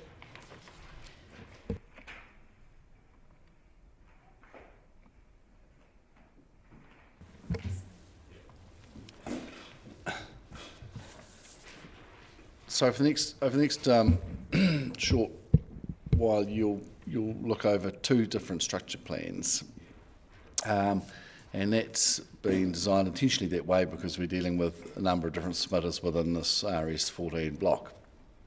But we'll start with the larger structure plan, which deals with the bulk of the RS14 block, including the two properties at 25 and 55 McMeekin Road, which is outside Wendy's ownership. These are the other two submitters. So the concept of this structure plan is that it deals with as broad area of land as we think is reasonably proper for possible rezoning. The boundary around the southern and eastern sides is restricted by RS14. The boundary between A and B coincides with our geotech advice, which is the boundary between the less certain areas of geotechnical stability and the more comfortable areas of geotechnical stability. So that correlates to the GeoSolve report that has been submitted with. So that's a reduced area to what's shown as notified, and is the piece that's been dropped off, is that another person's ownership, or is it owned by someone else? That'll be in Kurt's evidence. Sorry, we'll pull up one that has a little bit more information. Yeah, thanks, mate. Nice. So this one shows the balance of the RS14 area there, and of course the wee piece we spoke about last week.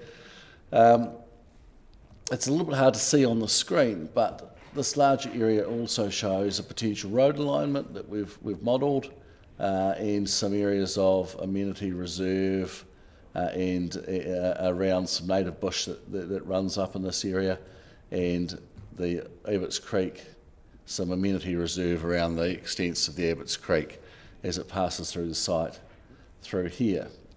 So this structure plan has been used as a means of identifying what we feel are the critical elements of the site, how those things can be protected, and allowing maximum area for a new GR1 zone. Yes, sorry, I need to understand it fully. That the area you've described where the structure plan's going, but the bit that is not covered by the structure plan up in the top left-hand corner, is that still proposed to be rezoned, or is that someone else's land? I'll let Emma answer that for Wendy. Be laid out on a plate for me, sorry. Yes, no, and that's why I said we would tag team it, because I anticipated that this would happen. So if you turn to paragraph 8 of my evidence, figure 1.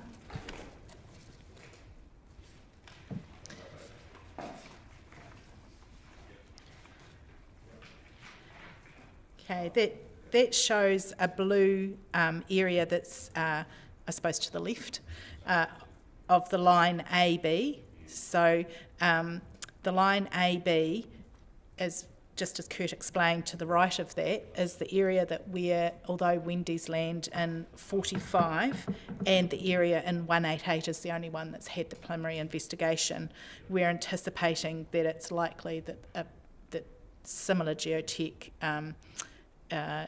conditions will apply to 55 and 25 McMeekin Road.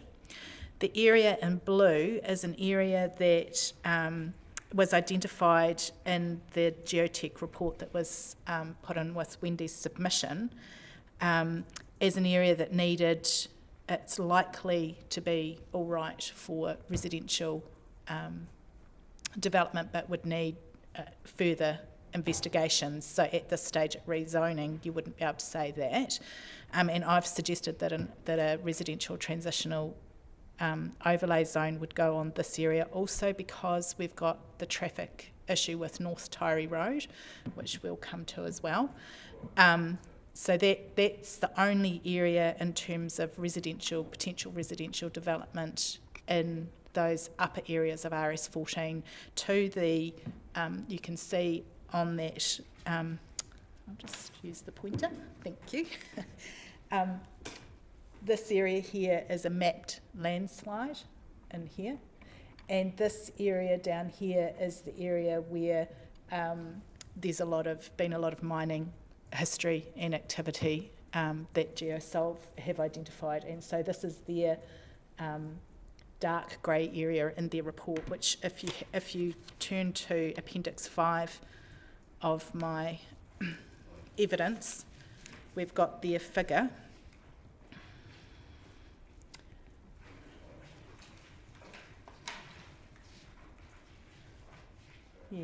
Yes. So you can see there's the landslide that's the area that's been taken across onto the structure plan prepared by Patterson Pitts.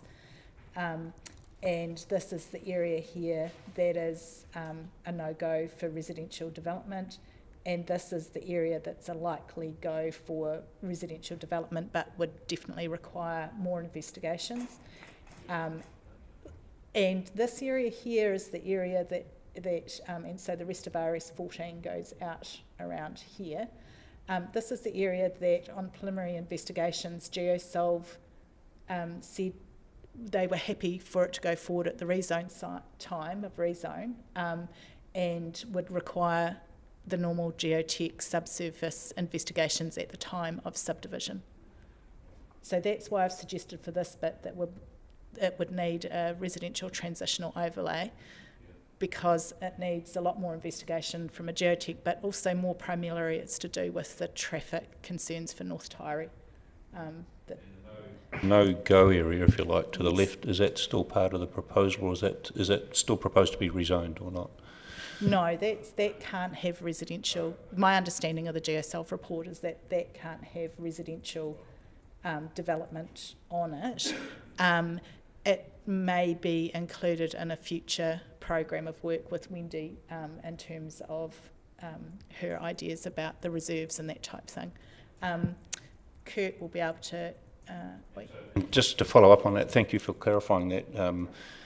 The yields that would come from this land would drop as a result of some of these areas being excluded. I think Mr. Bowen addressed that in relation to the other piece of land. But I'm going to tag back to Kurt because he's like, okay. He's got those numbers right there. I'm glad you asked about yields.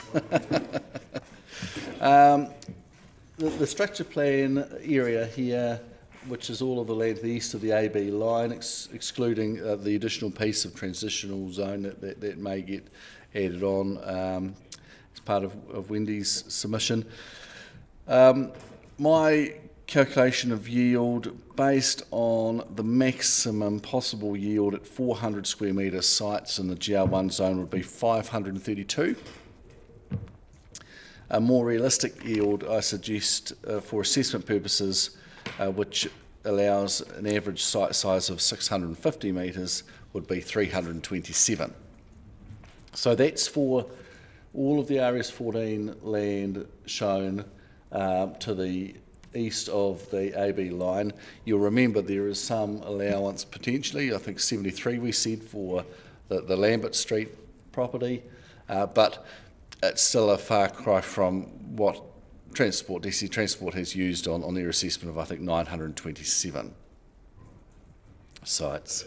just to clarify, that does not include the RTZ area, does it? Correct, yeah, that doesn't include that.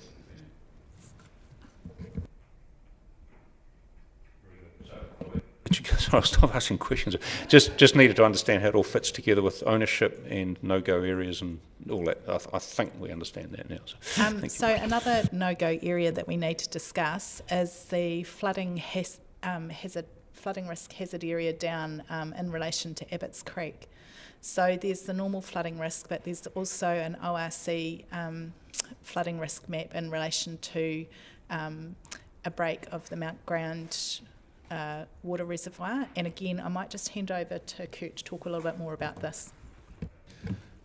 Almost.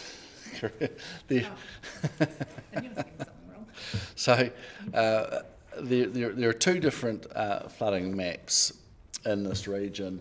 What is shown on the structure plan, a little bit hard to see, but that blue line, that sort of cyan coloured line that runs around there, up to there, down, is in the ORC flood risk hazard map. That's been directly traced in from the ORC maps. And that clearly represents where ORC see there's a risk of flooding from the Abbott's Creek, which winds its way through that area, breaching its banks in a very high rainfall event. So that area requires some management and probably a more accurate mapping initially. The ORC maps are a reasonably broad brush approach to where flood risk might occur, and certainly not drawn with the level of information we'd expect would be needed if we're really looking at designing houses on this land. My expectation is that that may become a little bit more confined as more investigation is done, and then there may well be areas within that can be modified to remove the flood risk from residential development. So that's the IRC risk. The other one, which isn't shown on this map, is the risk of a dam break from Mount Grand, which is up the top, further up there. There are some maps that DCC have showing, I don't know if we've included those in our evidence, but what I can tell you is that, Beat, are you able to zoom in on that area? Sorry, the line types are so difficult to see. Yeah, but this slightly green coloured line, which I've labelled amenity reserve, is actually been traced indicatively from the flood maps, the dam break maps, but not the total expanse. It's important to note, not the total expanse of the dam break area, but I think it was the 1 metre deep water line if the dam was to go. So what we're suggesting is that there's an area there where the deepest of the difficult or the flood flows would be in the case of a dam break, could be isolated from residential development and protected and planted and used even on an everyday basis as amenity. And the land outside that would need to be modified in some form to remove any residual hazard from that dam break risk. What I'm not sure about is the actual likelihood of a dam break. I suspect it's a bit like Clyde. It's not anticipated that that's going to happen. I just don't know what protection council has in place for that not to happen in the first place. I presume it's a very high level of security around ensuring that a dam break does not occur. So that's the other flood risk that we're dealing with. But both we believe can be correctly or properly managed through a combination of avoiding some parts of the land and modifying other parts of the land to remove that risk. Is there anything else in the structure plan that you would feel would be helpful if I explained? It appears quite the structure plan does appear quite detailed, so I haven't got any particular questions. The legend explains what's anticipated in each area, GR1, reserves, roading, and I notice you've got the yields stated there as well, the ones you've just told us. And everything else, I guess, is indicative in terms of where the flood plain is. There's certainly the road alignments are indicative, although we have done some work to ensure that those are on grades that can be built, so they're not just scattered there randomly. There's some thinking behind that. As with the flooding, as with the amenity, there's some amenity areas shown up through here, an amenity reserve area, which we think will provide some positive biodiversity effects and landscape effects. And allow, I think if we got one with an aerial photograph, probably, there's a group of trees scattered along that line. There's a group of trees up the top, and there's a couple of isolated trees down here, and then abandoned trees here, which that reserve is able to protect. We've shown a potential secondary access road to the end of North Tory Road for emergency access. It's probably not strictly required, given there's two access points to McMeekin Road, but McMeekin Road itself is just a dead-end road. So that provides a second exit out of the development land in the event that McMeekin Road is blocked or obstructed. Actually, and that brings us probably to the transportation issues. You happy to continue? You continue on. Before you go there, just while we're talking about the structure plan, and I think it's fairly clear, it lays out what's intended, but possibly a question for the officers as to what actual rules accompany that. Like, for example, the area of geological uncertainty is outside the structure plan, but how are things like that assessed within the area? Do we need rules to go with that? So essentially, if the area that's in my figure 8 that's shown as blue is included, that would form part of the structure plan, but it would have an RTZ over it in the meantime. Yeah, so that would be the way that it would work. And then with reference to other performance standards attaching to this structure plan mapped area, you would need the normal stormwater management plan ones, you would need geotechnical investigation, and you're also going to need the ITA, integrated traffic assessment as well. Is that something that the officers would have to glean from? Are the rules provided for consideration, or is that just a matter of course that they'd be developed? So they're pretty standard rules that have been used through the 2GP appeal process. We've got a number of those that are attaching to structure plans, and I'm envisaging that they would be similar. Sometimes there's a little bit of adaptation for the particular site context. See, so if you haven't asked for any specific rules here, it would be just a standard way of doing things. Okay. Yes, but I'm happy to do a similar process that we have, for example, with the area that was going to GO2 at Concord, the Dunedin City Baptist Church, where we've provided some drafting of particular rules. Happy to have that dialogue with council officers about that. Thanks for that. We can move on to transport now, if you would. Yeah, thanks, Soren. Just to clarify that too, this plan there's quite a lot of information on here, as you've pointed out. I'd imagine that the plan, if there is a plan adopted into the 2GP, would have a lot less information on that. It would really just deal with what collectively council feels is the most critical elements.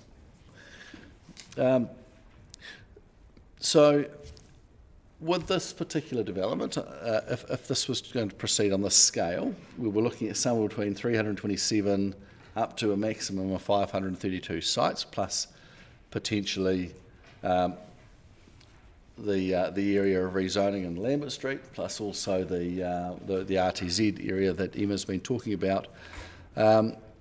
Council has raised a genuine and correct concern about the ability of North Taieri Road to manage the increase in traffic. What we have supplied, or what Emma has supplied with Wendy's evidence, is a proposition that shows how Abbots Hill Road can be upgraded to provide a complete road linkage between Abbotsford and Dalesville Road, or at the Brockville at the top. Now, it's just outside, it's on this plan, it's, oh yeah, great, perfect. The actual plans are Appendix 4 of my evidence. Appendix 4 of Emma's evidence.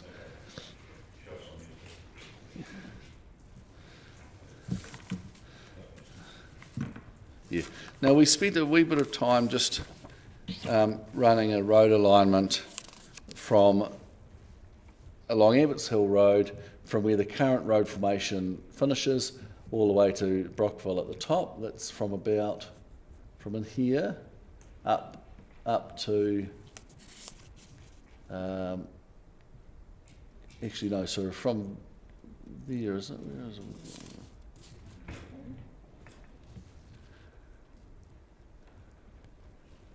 If you zoom out a wee bit further. Yeah, so from about here up to into Brockville Road.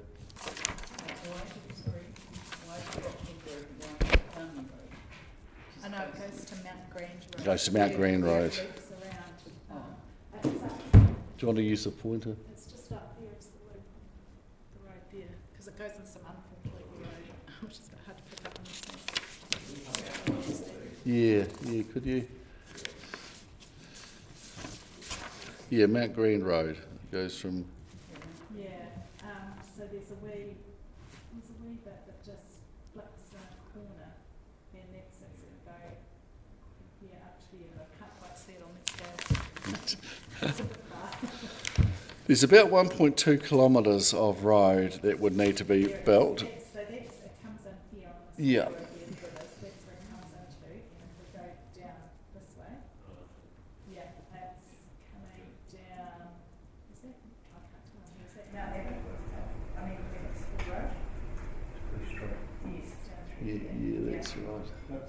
Yep. Yeah, that's the road. Yep, from that intersection up to, yeah, that section there. That's it. Yeah. Thanks, Emma. No worries. So there's, from memory, there's about 1.2 kilometres of road. Yeah, 1.12 kilometres of road to be built. Currently there's no road, it's just a paper road, so there's no formation at all there. I suspect, well, I've been told that some people walk up and down that paper road corridor, which is great. But what we're proposing is that it wouldn't be an enormous task, well, it would be a reasonably big task, but an achievable task to build the road, extend Abbots Hill Road through that 1.12 kilometres and join it with the existing road formation approaching Brockville at Mount Grand Road. And by doing that, not only are we providing extremely useful connection for the new development for traffic to have a second pathway out of Abbotsford, but also a significant community benefit from that second link. At the moment, the large part of Abbotsford has a single connection in and out to the city. If something happened with North Tyree Road, there would be difficulty in getting emergency traffic in or people getting out. So this would provide not only benefit for the development and some justification for the additional traffic that the development would generate, but also a very helpful community resource. The cost of building that's around about $2 million, I think, $1.9 million I calculated it to be based on contractor rates that we see at the moment. That's, so you've had a look at that, Mr. Bowen, and you think it's a paper road that could be viable? Yes, so the plans that have been submitted have been modelled based on DCC LiDAR contour information and the cadastral boundaries for the road that we've been able to plot. And we can establish there that road can be built within the corridor that exists. Seems unusual for a paper road to actually be a logical. Remarkable, isn't it? Usually they're just lines on a map that We don't were shocked, and it have wasn't. the topography at all. And there was a number of candidate legal roads that we did look at. So yeah, We did look at extending McMeekin Road as well, but that one, as you say, proved unlikely to be buildable without relying on some access across private land. and we also looked at a connection via 118 North Tyree Road out through the isolated piece of RS14 and across the railway line and out into, that was even harder. And so this was the third option that was looked at, and we just about leapt around with joy. It's fair to say we were surprised and pleasantly surprised that it could in fact be built. So $1.9 million, it lends itself to being relatively easily affordable under a large development arrangement like we're showing in the structure plan. Not so easy if we were just looking at the Lambert Street property or just looking at the smaller sites that Bill Hamilton and Alan and David Geeves have along McMeekin Road. So it's useful information to know, really good and could be built with enough scale of development, but there's sort of a crossover there. Yeah. So I suppose the key question for us will be to what extent does your development rely on that road being built, and if it does, then should the whole land be an RTZ subject to the roading connection being linked? So what's your comments on that? Very worthwhile deliberation, that one.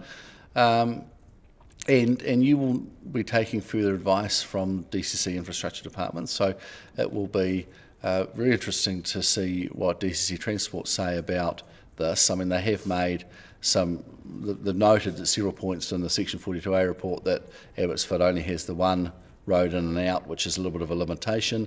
Here's a solution. Is it something that DCC Transport are going to leap up about and all excitedly, or is it not all that meaningful to them? I guess you will see.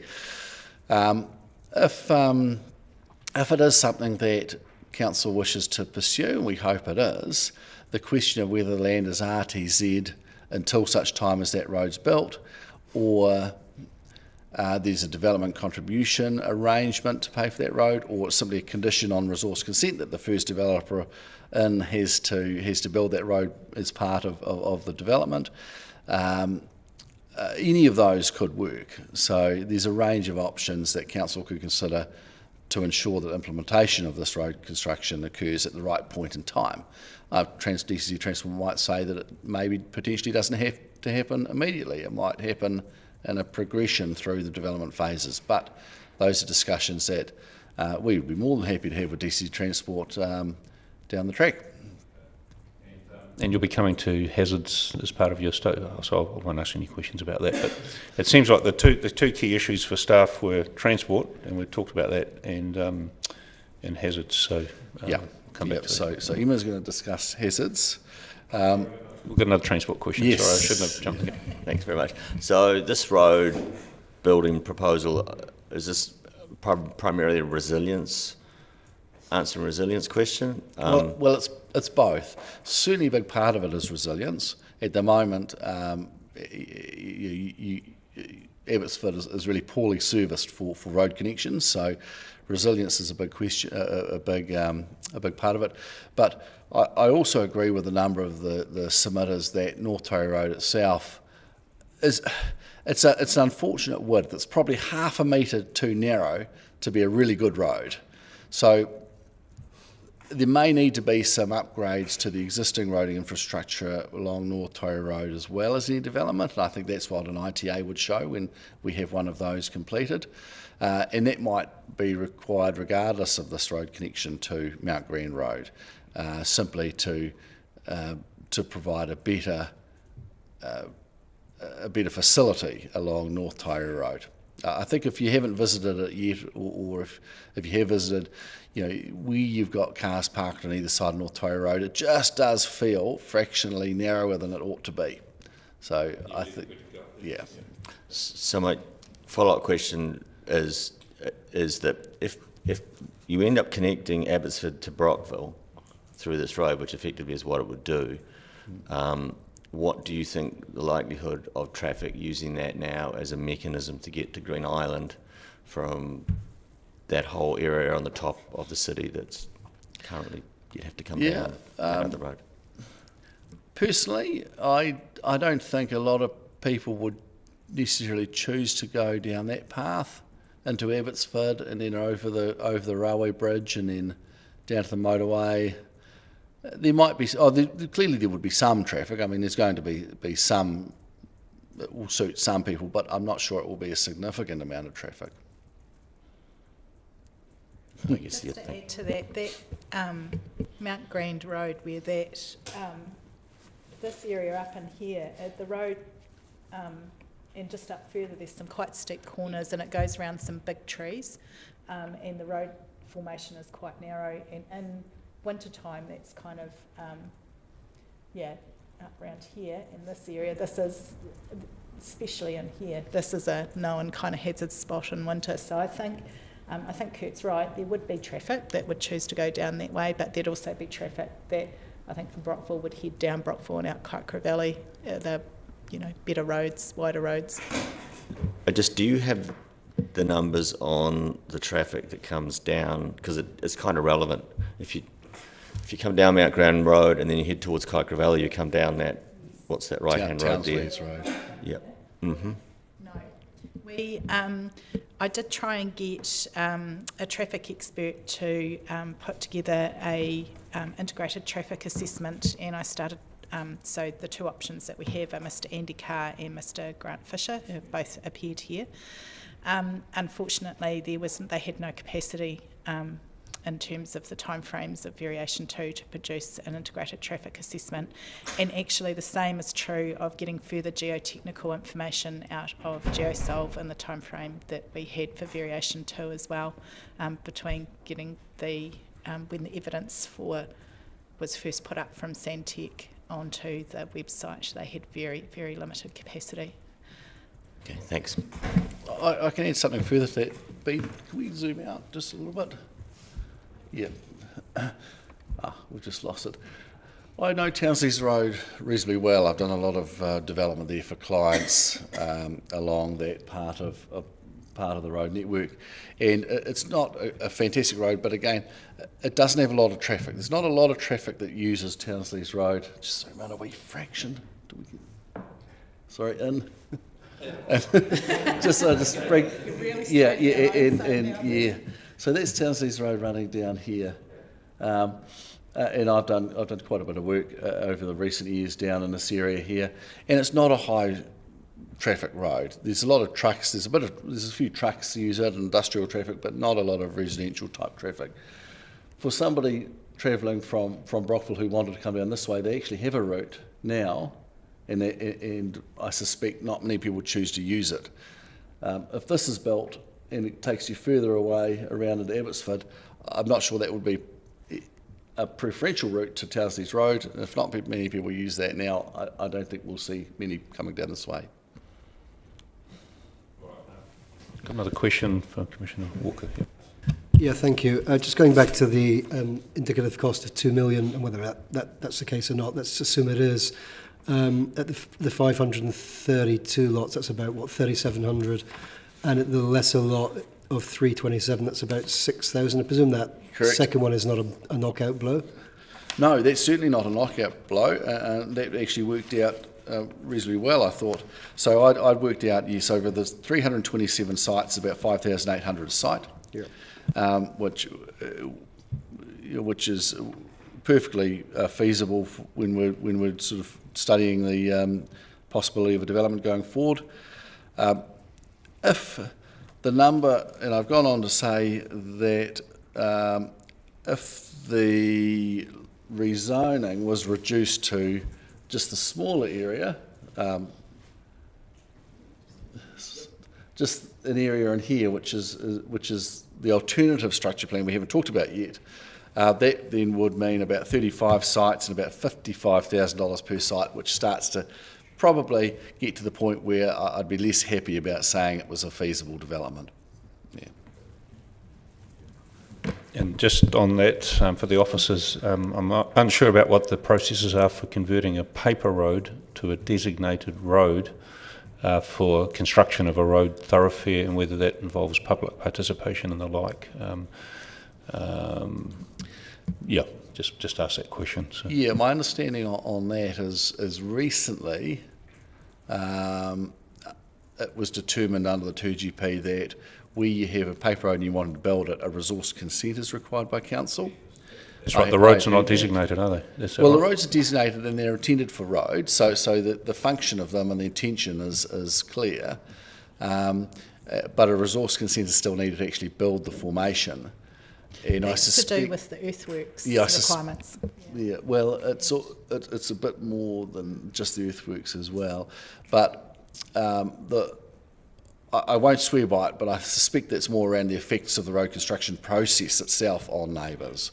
Yeah. So just my understanding was roads are zoned, not designated. But if I'm wrong on that, please confirm that. And then I guess the key question is what reliance can the panel have on that being a viable option, not just from an engineering point of view, but from a consenting point of view? It would be useful to hear from the officers on that.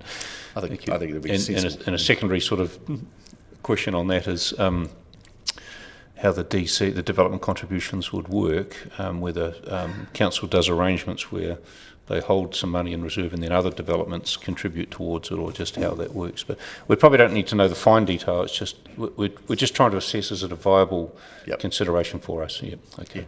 Thanks very much.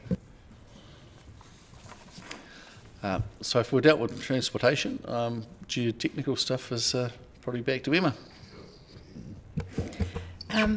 So obviously with Wendy's submission, there was a preliminary investigation, and we had quite a good further submission this morning from one of the submitters that was talking about it, that it is just a preliminary investigation. So it's been a walkover and then a desktop analysis of historical records and that sort of thing. There's been no subsurface investigations done at this point in time. But as I explained before, it has shown that there is the parts that are to the right of the AB line within 188 North Torrey Road and 45 Meakin Road that Mr. Mark Walrond was comfortable at saying that there was no impediment to residential rezoning. Mr. Bowen, as I stated before, is anticipating that similar conditions would be found within the properties of his clients, which are at 25 and 55 McMeekin Road. And then we've got that other blue area in Figure 8, that's the area that needs further investigation. Mr. Wilrond was comfortable that it was likely going to be okay for residential development, but it needed subsurface investigation in terms of ensuring that that was safe for a rezone, so hence the RTZ, which also deals with the North Tyree Road transport issues for that piece of land. Just to be clear, did Mr. Wilron provide any written advice to you at all based on his walkover? Have we got that in front of us? Yes, so that was included with the submission. Oh, that's with the submission? It's with the submission, yes, and unfortunately he couldn't be here today. So if we look at the submission, it'll have his assessment, his preliminary... It's got a geotech report, yes it has. And as I stated before, we tried to see if there was a way to get subsurface investigation done on Wendy's piece of land, or two pieces of land that are within the structure plan area, but GeoSelf unfortunately had no capacity. Yes. That's the report that's referred to in the staff report at page 207, where it identifies an area that is possibly suitable for residential land use, subject to further analysis and investigation. And it's identified areas that are not suitable, so it's still a little bit up in the air, isn't it, at this point? Yep. In the actual submission, I'm just going to turn to that. So it's quite a comprehensive preliminary report that's with the submission, and so in that, if we turn to figure 5 of my evidence.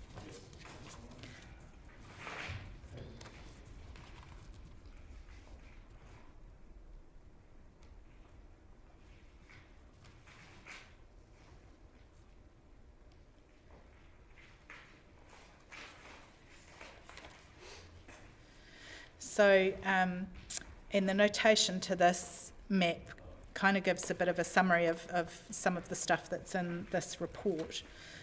So the dark grey areas are areas that are unlikely to be suitable for residential land use, and essentially if you read in the report, those are those no-go areas that I was talking about before that are either landslide or they're the mining areas. There's the blue areas that are areas possibly suitable for residential land use, subject to further analysis and investigation. So that's the area in my figure 8 that's blue that I've said should have an RTZ. And then the grey area in this, the clear area is what it's called in the report, that has no dark grey shading or blue on it, is considered to be on the preliminary site investigations and desktop analysis suitable for residential development in terms of the rezone, and with the condition that at the time of subdivision that further geotechnical investigations, which would include subsurface, are undertaken. So what you're saying, what you're drawing to our attention, I think, is that the staff report has sort of not mischaracterised, but it hasn't summarised the yes. key outputs from that report. That's correct. It's a little bit firmer than what's indicated in the report. Yeah, so just in terms of that clear area, which is, so the area, the line AB on the structure plan follows around the yellow line up to that land side, and then it kind of goes across that clear area to the corner of the property, because that's the extent of RS14. So this does wider than RS14. Yeah. Also refers to an area of coal mine hazard, which we've had some anecdotal evidence from submitters on that. So that's the no-build dark grey area. Mark did have a conversation with me that you know, if you did extensive geotechnical investigations, that line may change a little bit between the blue and the grey, but that's you have to do quite intensive subsurface investigations, because it comes down to where they've had the shafts or the pits, the depth, and so it's a bit like the areas in terms that do have some housing on it around Walton Park and across the other side there, that's just gone in Sunnyvale's right over. It's on the side of the motorway. Sorry, Sunnyhurst, thank you very much. So there was some intensive investigations that went on in those areas as well because of similar historical mining. Yeah. Verifying that.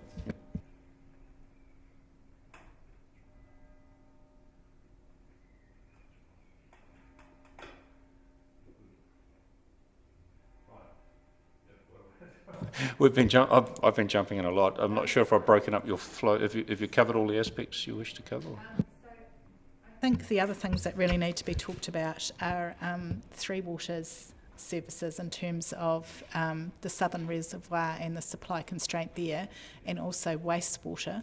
So I might tag team back to Kurt if he's happy to talk about those. Sure. No. Well, back to Three Waters then. Water supply, you've seen the DCC water tank just at the very top of the image there, and a pipe that runs down into Abbotsford, partly through the proposed rezoning site. Council's Three Waters Department has talked about some upgrades being required, and there will be. My interpretation of what the comments have been is that it will require more storage at that tank location, and that could certainly be provided. It's on Wendy's land if, as part of the subdivision, if another tank or half a tank or whatever capacity is required, it's not a difficult challenge to put that in and integrate it into the existing tank facility. So I think that that is a challenge that is achievable. We can meet that. From there, we can relatively easily feed water supply into the new development area through here, and at the bottom here in this property down here, which is currently in the process of being developed, the submitter here, Bill Hamilton, has negotiated a connection for water and foul sewer, but for water into the property at that location, so that if the rezoning is successful, there's actually a ability now for a new water main to be brought in through the development site and connect into North Torrey Road. So we have a reasonably useful circuit there. So that would be water supply. Wastewater, there's an existing wastewater line in North Torrey Road and right at the end of pump station. Again, if this entire area is rezoned, we're anticipating that the pump station will need to be upgraded to cater for the extra flows that development will generate. Whether that's more storage or greater pumps or larger capacity pumps, those are things that can be achieved. And when we're talking about 327 or 532 sites, upgrades to the foul sewer network are generally common, at that scale of development, and I would suggest are quite feasible to undertake as part of the development. Again, there's a connection that Bill Hamilton's negotiated through this property, so there's a convenient point at which the foul sewer can be drained into the new network, into the existing network at that location, and from there, that's a low point on the development or on the rezoning land. It can feed up through the rezoned area reasonably effectively. Stormwater, I think you've heard this many times over the last few weeks. We are anticipating that some stormwater attenuation will be required as part of the development, and given the size of the land, we don't think that that's a particularly difficult proposition. Whether that's on-site individual tanks or more likely to be one or more community stormwater detention ponds, that's something that can be fleshed out at the time of detailed design and proposed with resource consent application to council. So that's a very quick summary of where I see the Three Waters being at. Do you have any questions on Three Waters from the panel? Any questions on that? I guess my question with the number of submitters is the concern that Abbots Creek really is at its maximum capacity during a flood event now. So I guess your structure plan would have to be able to guarantee. I think would you acknowledge that maybe the margin for under delivery might be narrow here, because if you don't do your stormwater management appropriately, then there is reason to believe Abbots Creek would break its banks. Yes, so I think that's correct, and there would definitely need to be a detailed stormwater management plan at the subdivision design stage that feeds in. And again, you could have that, for whatever area ends up being rezoned, have that as one of the criteria that's got to be met before any subdivision actually takes place, is that there's a detailed stormwater management plan that's done for the entire rezone area, and I don't think that would be unreasonable in these circumstances. I'd agree with that too, and also for the reason similar to what we're finding out in Mosgiel, is that in a catchment like this, it can sometimes take a little bit of time for the full flow to build from the higher regions in the catchment. So I think a stormwater assessment at this location should be directed to consider confluence of flows from upper catchments as well, just to ensure that what we don't want to do is hold back stormwater and then release it later, but find we're releasing at the same time a large catchment flow is coming down through the creek, which you could have adverse effects. So, yeah.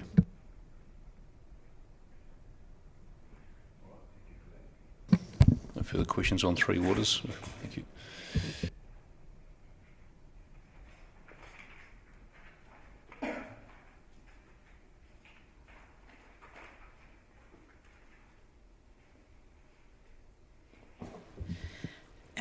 So probably just one of the other things that I wanted to talk about was you've obviously heard from opposing further submitters in relation to this site, and I just sort of wanted to remind the panel again of Mr Page's comments from Friday in relation to MPSUD Policy 6B, and just the fact that in his legal submissions on a couple of matters that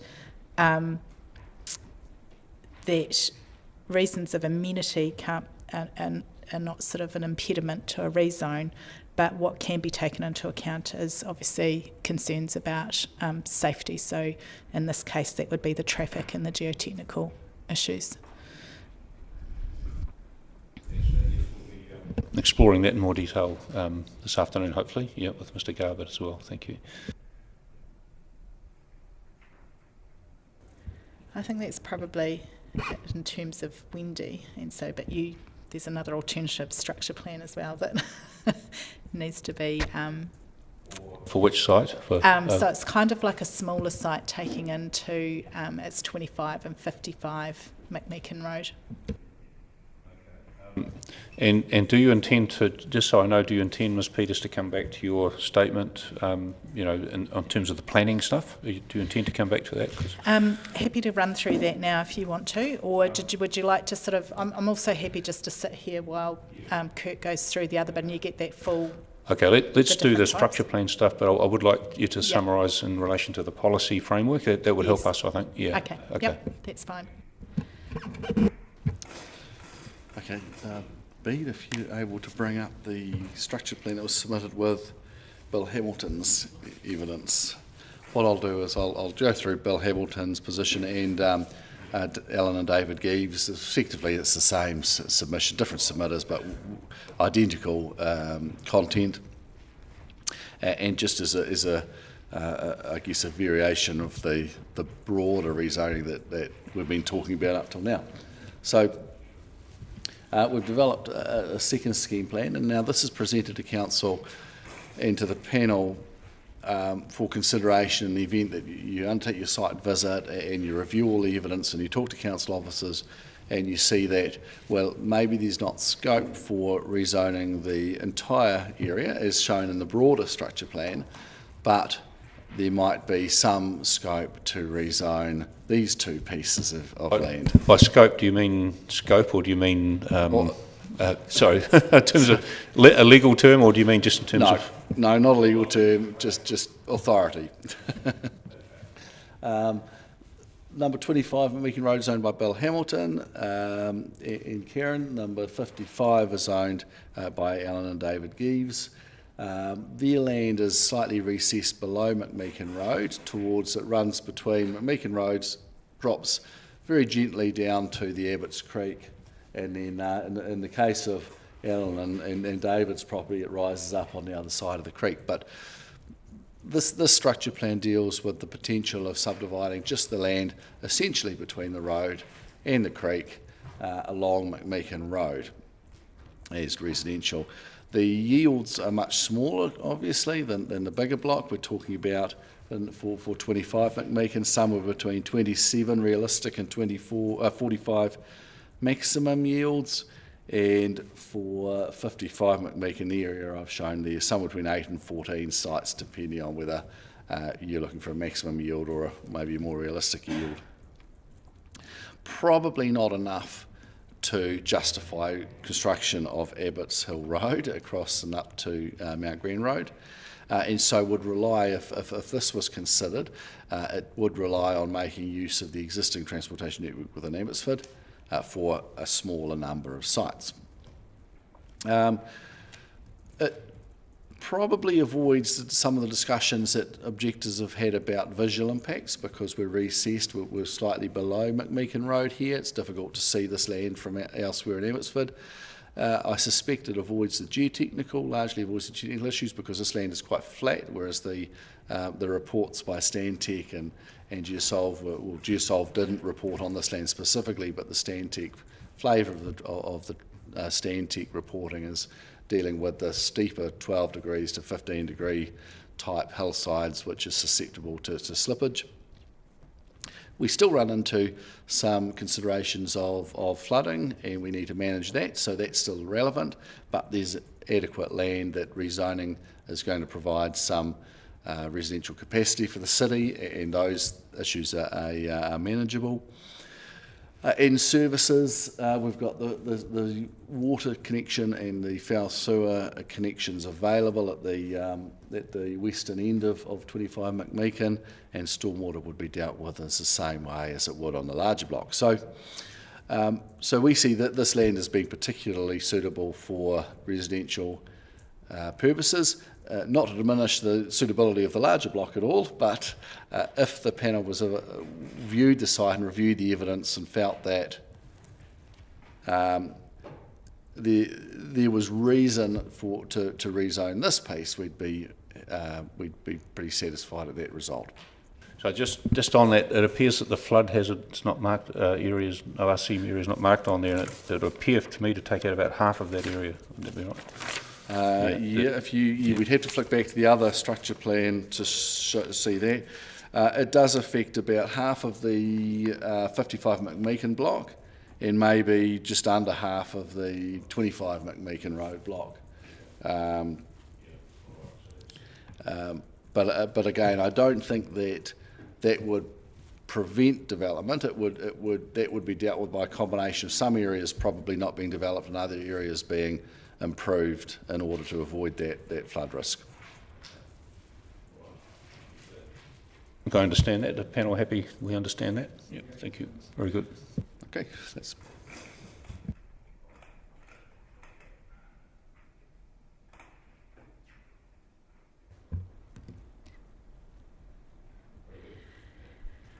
Okay, so just to run through the planning, which is policy 2621. So with this particular site, and here I'm talking about the entirety of RS14, you would be looking at this through the metropolitan lens. These properties are within what would be considered the metropolitan area of Dunedin.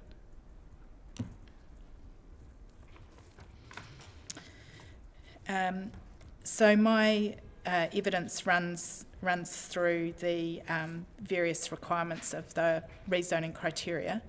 I think it's been, although there's no direct evidence given apart from Mr. Irvine here today, I suppose, in terms of the demand in this area, we know that Grand Vista has had very good sales history at the time that it went through, and also continues to have good sales history in terms of any residents that come up for sale.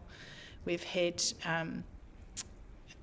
Ms Campbell has given evidence that she regularly gets approached for and people are wanting to wait to see if anything's rezoned in this area. So I think there is demand, and obviously that is catered also by the number of developments that are going on of existing properties in the area as well that are already rezoned, and Kurt would be able to talk about that a bit more too. Patterson Pits have been involved in a number of them. So I think it definitely meets that demand criteria. In terms of public infrastructure and multimodal land transport, we've heard from the Tunnels Trail Trust today, and that project, if they can get all of the easements in place and their design done, they're anticipating that they'll be into working on that in the very short term. And so that is, going to come into fruition. And I think that that's a real asset for the city, but also for this area, and particularly if they can come to agreement with Wendy in terms of the easements over her land to provide for wheelchair and pram access within the trail. Public infrastructure, Kurt's talked about that in terms of the three waters, and particularly wastewater and potable water. So the supply constraints that we can see in terms of the Section 42A is evidence from Three Waters that's been carried through into the Section 42A report are not insurmountable and don't pose an impediment for rezoning. They are matters that quite rightly can be dealt with at the time of subdivision when a detailed subdivision design is known. It's fully anticipated for the RS14 site, and again talking about it as a whole, that there would need to be contributions one way or the other from developers of the site if it is rezoned.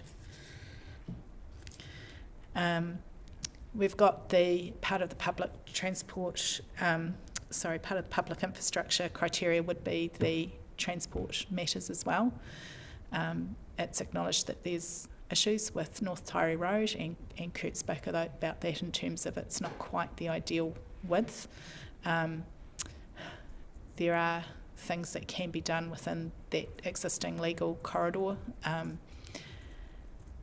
in terms of upgrades, and again it would be anticipated that a performance standard attaching to the structure plan would require a detailed ITA for the whole area that's rezoned, and that would operate much like the detailed stormwater management plan, that's going to give a full picture of any upgrades to the roading network that are required as before subdivision can occur. Patterson Pits have done detailed investigations of the formation of Abbots Hill Road and have had a look at the construction costs, and provided that the areas that we seek, the full areas that we seek, are rezoned, then it's affordable for the developers to be able to do that. The precise mechanism of I suppose if there's going to be any cost sharing with council or that kind of thing would need to be resolved, but I don't see that as an impediment to rezoning.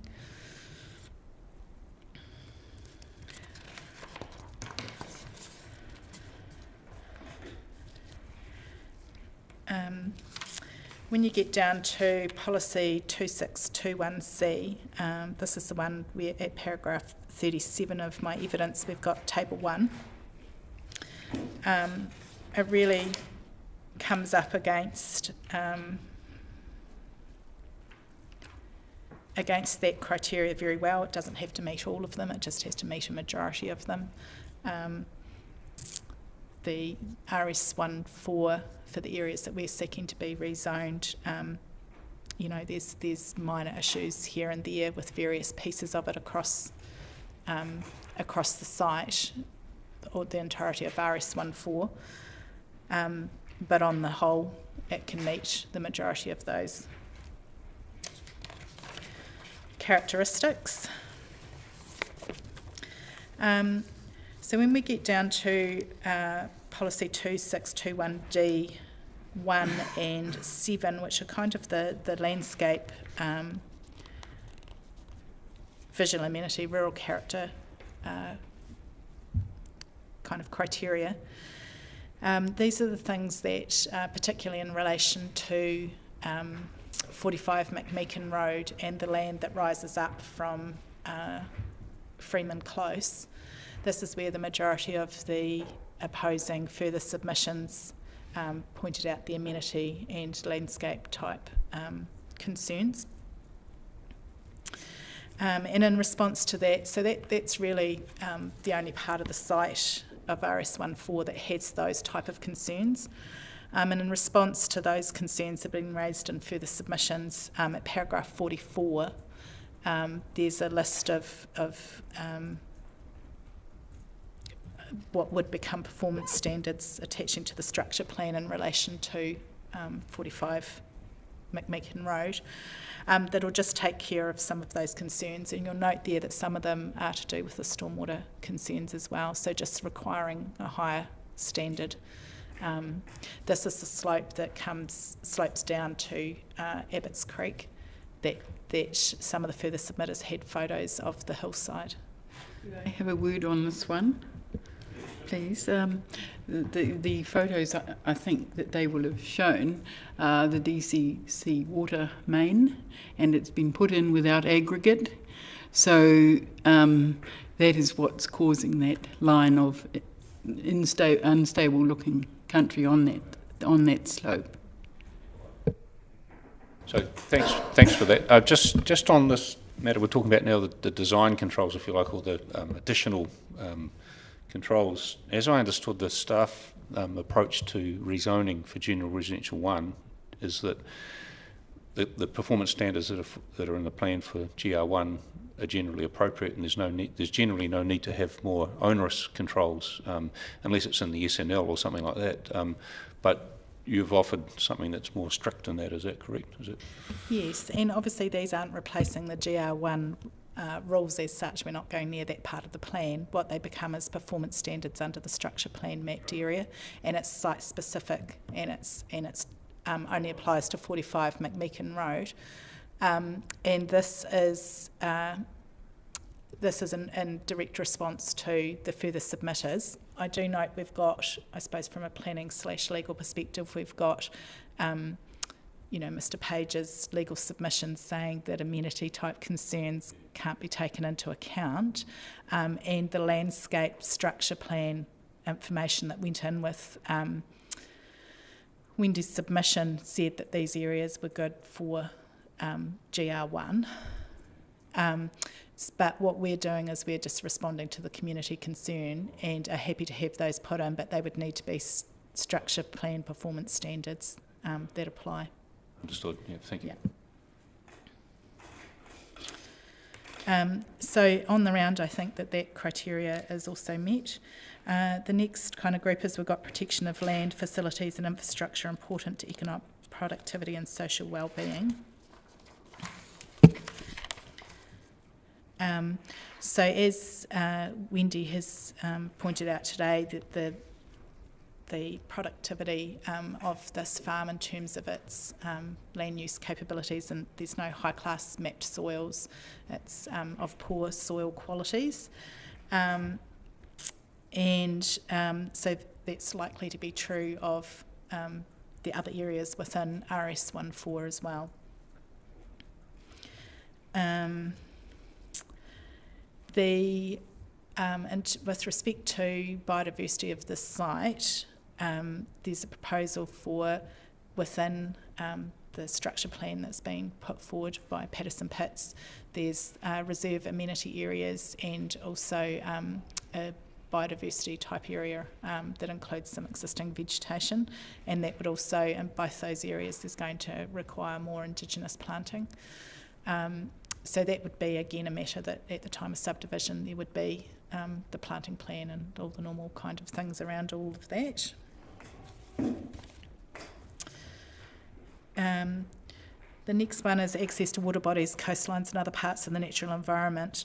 So we've got the beginning of the process, I suppose, here before us with, in particular, Wendy's Farm, which is a large area in this area, and we're trying to establish a really good blueprint for going forward on other processes with the remainder of her farm that's outside of this process. So this, in relation to Abbott's Creek, we're going to have a reserve area that goes over wider than just Wendy's land, and that will have planting and walkways. That's currently can't be accessed, it's private land, so those areas can't be accessed by the public, but would be going forward. Natural hazards risks, we've obviously gone through that. We've got the flooding risks and we've got the geotech risks, but we don't see those as impediments to rezoning. We think that there's sufficient information in front of the panel as it currently stands for the rezoning to go ahead, and both of those matters are going to have to be investigated in quite some detail in terms of before subdivision occurs. So again, for whatever area that gets rezoned, we would suggest that we're going to have a list of things that need to be done for the entire rezoned site. So the geotech, the stormwater management plan, the integrated traffic assessment, it needs a overall approach to the site. And that can be required through the structure plan mapped area performance standards.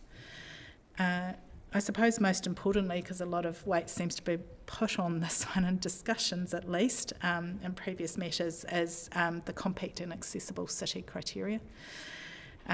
This site RS14 rates is very good within Council's own analysis of this, and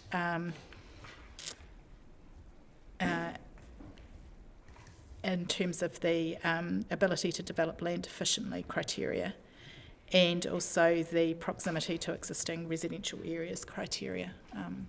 So as I said before, this site, RS14, is within what we would consider to be the metropolitan area of Dunedin, and although currently zoned rural, lends itself well to future residential development if rezoned. Actually, I'm just looking at the staff assessment sheet that's appended to your report, Appendix 3, isn't it? I wonder if I'm just trying to find the bit that talks about capacity, or at least demand, or how much capacity is in this area. I'm not seeing it straight away, but can you take me to where that is? That's not a... it's not considered within the Appendix C site assessment. That you have to go to your housing capacity and assessment report, and there's no granular information. You have to specifically request that from Nathan Stocker's team at Council in relation to any particular suburb. So it probably is something that Council staff may be able to provide, but you can't get it out of the information that's publicly available. We've asked, that's one of the items that we picked up from one of the submissions you made, Ms Peters, is to just to remind us how readily available that information is. I think your concern was it wasn't readily available, or at least the methodology for developing that data wasn't available, but we would be interested to know a bit more about this piece of land in terms of capacity. So there's two things in there in terms of availability of data, and we did discuss it in relation to another, well, a couple of the sites that I've appeared for. So firstly, we've got, in terms of the methodology, there's issues around the availability of information on the assumptions that underline the housing capacity assessment report modelling. So there was that, and there was also no availability of the outputs of that model. So the only outputs publicly available are what you read in the housing capacity assessment report, which don't go down to suburb size, or even within a suburb, a particular catchment within a suburb. There was also difficulty in that some of the outlying townships there was no data available for that, no analysis had been done. And we know from previous 2GP mediation processes that there were issues at that granular when you get down to the outputs of the model. At the granular thing, when you sit down and do a desktop analysis, there's issues, and some of those will have been taken care of, but I'd anticipate that when you checked at that property level, there would still be some issues. Yeah, so all of that and the evidence from property economics, which was in relation to the Formby Street Ouchin one, just kind of leads to the conclusion that although a useful level of information, that perhaps not a lot of weight can be put on the housing capacity assessment report in relation to that zoned capacity, that a certain area has sufficient zoned capacity, just because of the doubts about some of that underlying information. Basis for that housing capacity report more to do with globally or citywide, what 2G, what variation 2 would provide if it was in terms of intensification and greenfield zonings in terms of the GF sites. Is it more based at that level rather than the precise suburbs within the city? Is that the key point? And if I recall correctly, and we could all go back and watch it, but property economics were pointing out that they saw two main flaws with the methodology, and one of those was that you were always relying on ever-increasing property prices in order to get the, I suppose what we would call brownfields intensification development. And so I think that was their main concern, is that it just might overestimate the amount of zoned capacity that we're going to get at any one point in time. And that also, I suppose, then adds into my concerns about, at a granular property level, model outputs, we haven't been able to check them, it might be very accurate now. But if it's not, that's also going to affect, you've got your theoretical zone capacity, but in actual fact what we need is market ready and available capacity. That's a good opportunity just to recap those things, because we probably will be addressing those with the officers tomorrow. So thanks for refreshing those issues in our mind. But right, so you've covered the planning framework, and we've had all the detailed evidence. I'm satisfied. I've got no further questions on that, so I'll just check with my panel members on. No, I think we've covered it very well, and I noticed that with that map that's on the wall, we have got that as appended to your evidence, haven't we, Mr. Bowen? Yeah, that's right. Thank you very much. All right, no further questions of these witnesses? No. Very good. We'll let you go. We'll adjourn the hearing. Thank you very much. Thank you. All right, and we're scheduled to come back at 2 o'clock. Okay, so just...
RS 193.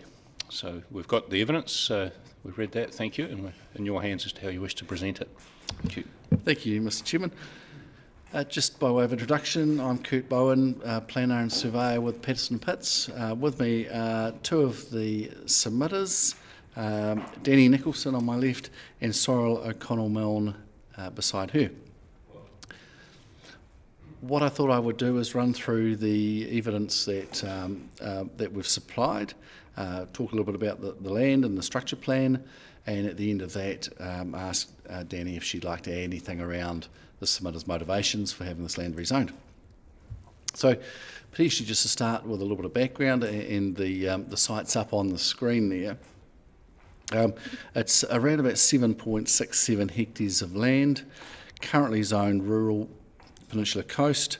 There are 3 dwellings on the property, and we'll show those on the structure plan in a minute. 2 of them are not presently inhabited, and there's a range of rural buildings, many of which are formerly associated with the horse training activities that have occurred on the land. The property extends down a moderate grade from Gloucester Street at the northwest end, heading down towards the Tomahawk Lagoon, but becomes a bit flatter as it approaches the lagoon. It's bordered by the GR1 zone to the southwest, west and northwest aspects, and on the north side is the rural Peninsula Coast zone.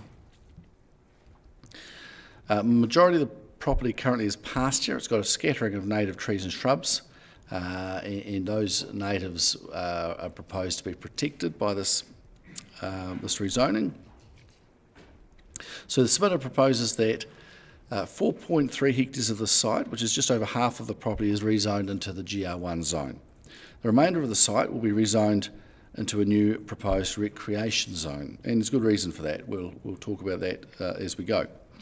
Overall, a rezoning of the land as proposed will essentially serve to realign the existing GR1 zone boundary, while at the same time achieving some pretty significant positive outcomes in respect to amenity and conservation values.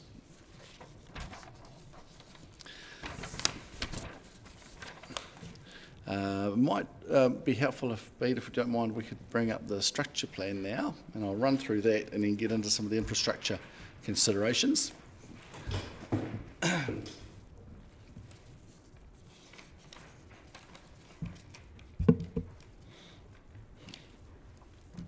So the structure plan, which has been developed by the submitters, shows several blocks of residential new GR1 zone land here, and the reason they're split up into areas A, B and C is because we're going to propose a slightly different set of performance standards for each of those areas.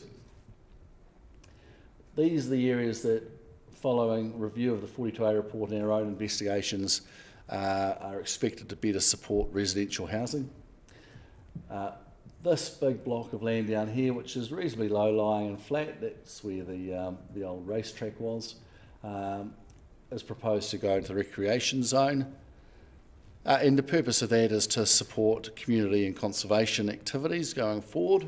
At the moment, it's part of the rural zone. And then, of course, we've got the lagoon at the side here. And you'll be aware that there are environmental issues related to the lagoon. ORC are pretty protective of it, and we know by reports in the ODT over the last few years that it's subject to contamination from rural activities and stormwater flows, and it's not of particularly good health. So ORC has some very genuine concerns about the quality of water being delivered into the lagoon. And we'll talk about that soon, but we believe, the submitters believe, that there are ways in which that can be not only managed but actually enhanced. So if we look at the Section 42A report, the first discussion there is transportation.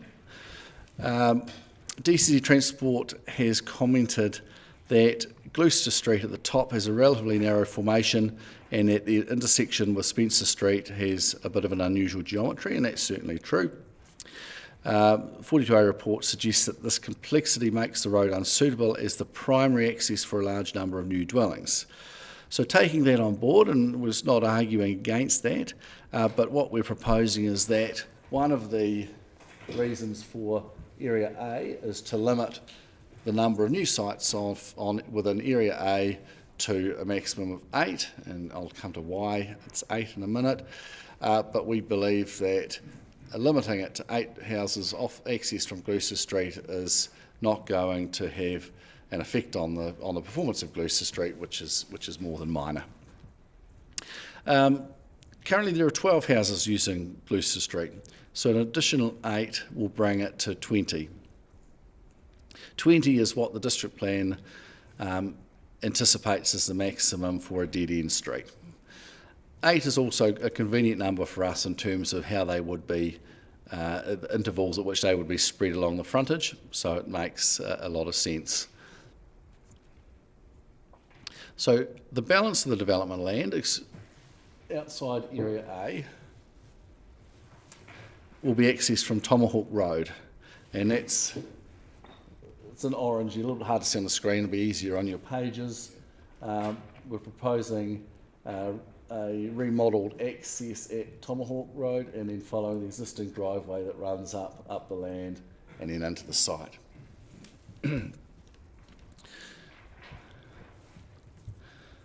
So we anticipate that access will provide for what we expect will be 27, I think we said, about 27 dwellings. So the yield of the site through areas A, B and C has been assessed at 35 sites.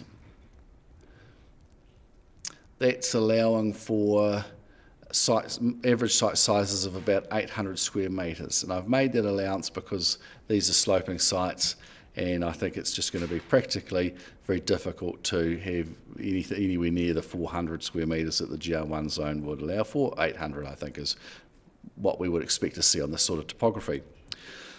So with a maximum yield of 35, 8 houses accessed from Gloucester Street at the top, that leaves 27 sites accessed from Tomahawk Road.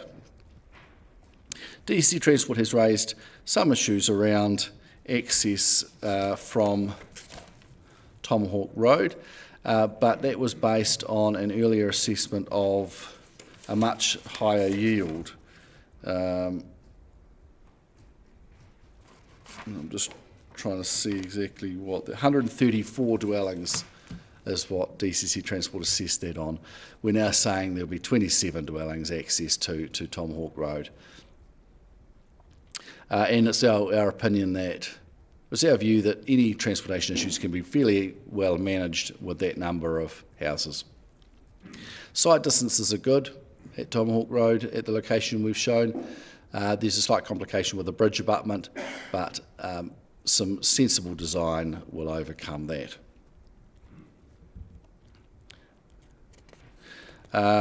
Before I move on to the character landscape matters, do we have any questions on access or transportation?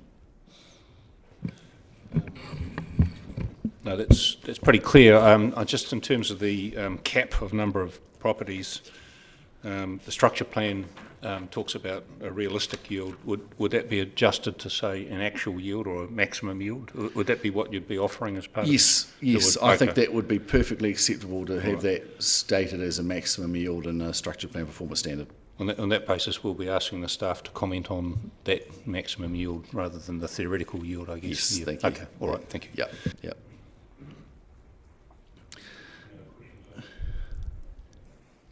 Looking at the rural character landscape matters, we do concur with the Section 42A report where it concludes that a limited extent of residential development could potentially be accommodated within a smaller area adjacent to existing residential development near Gloucester Street without adversely affecting landscape character values to a high degree. Due to the moderate steep slopes of this part of the site, it appears that some residential development could occur here without intruding on the visual amenity of nearby residents, who would be able to look over this area to the rural and coastal vistas to the east. So we certainly agree with that. One of the driving factors for designing the two, or the residential areas A, B and C in the way we have in the structure plan, is that there's a line of existing houses along here at lower lying elevation. There's existing houses up here. This block that I'm pointing to here is currently consented for 11 sites and is underway and for that development. There's earthworks have been put in and the engineering plans with council being processed. Obviously there's houses right through here and the existing house on the neighbouring property at that location, and there's further houses situated to the north of where we're looking. So having the limit of residential activity running around here, almost in a line between the house there and this line of houses here, to us makes a lot of sense. These will be new houses. This area C, which is intended to be a GR1 zone, we plan to limit that, or we propose that that's limited to a single house, just one house. And the reason for that is only because there's an older uninhabited house on the property at that point now. So the submitters would like the opportunity to renovate that house to a modern standard and I guess recommence living in it. But other than that, there'd be no further residential activity in that area. So the bulk of the residential development will be located within A and B, zones A and B as shown on this plan. And the visual line would generally be in that north-south direction as an extension of the existing residential zone.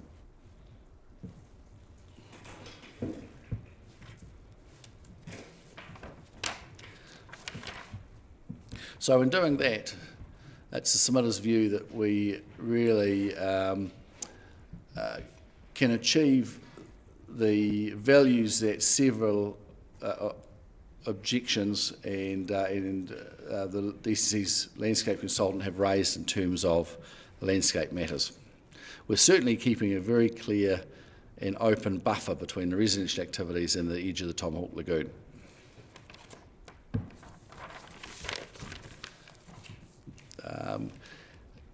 Next section was I was going to talk a little bit about iwi consultation, but if we've got questions on landscape, we can cover those off. The only question that comes to mind before we move off the structure plan is the access road in.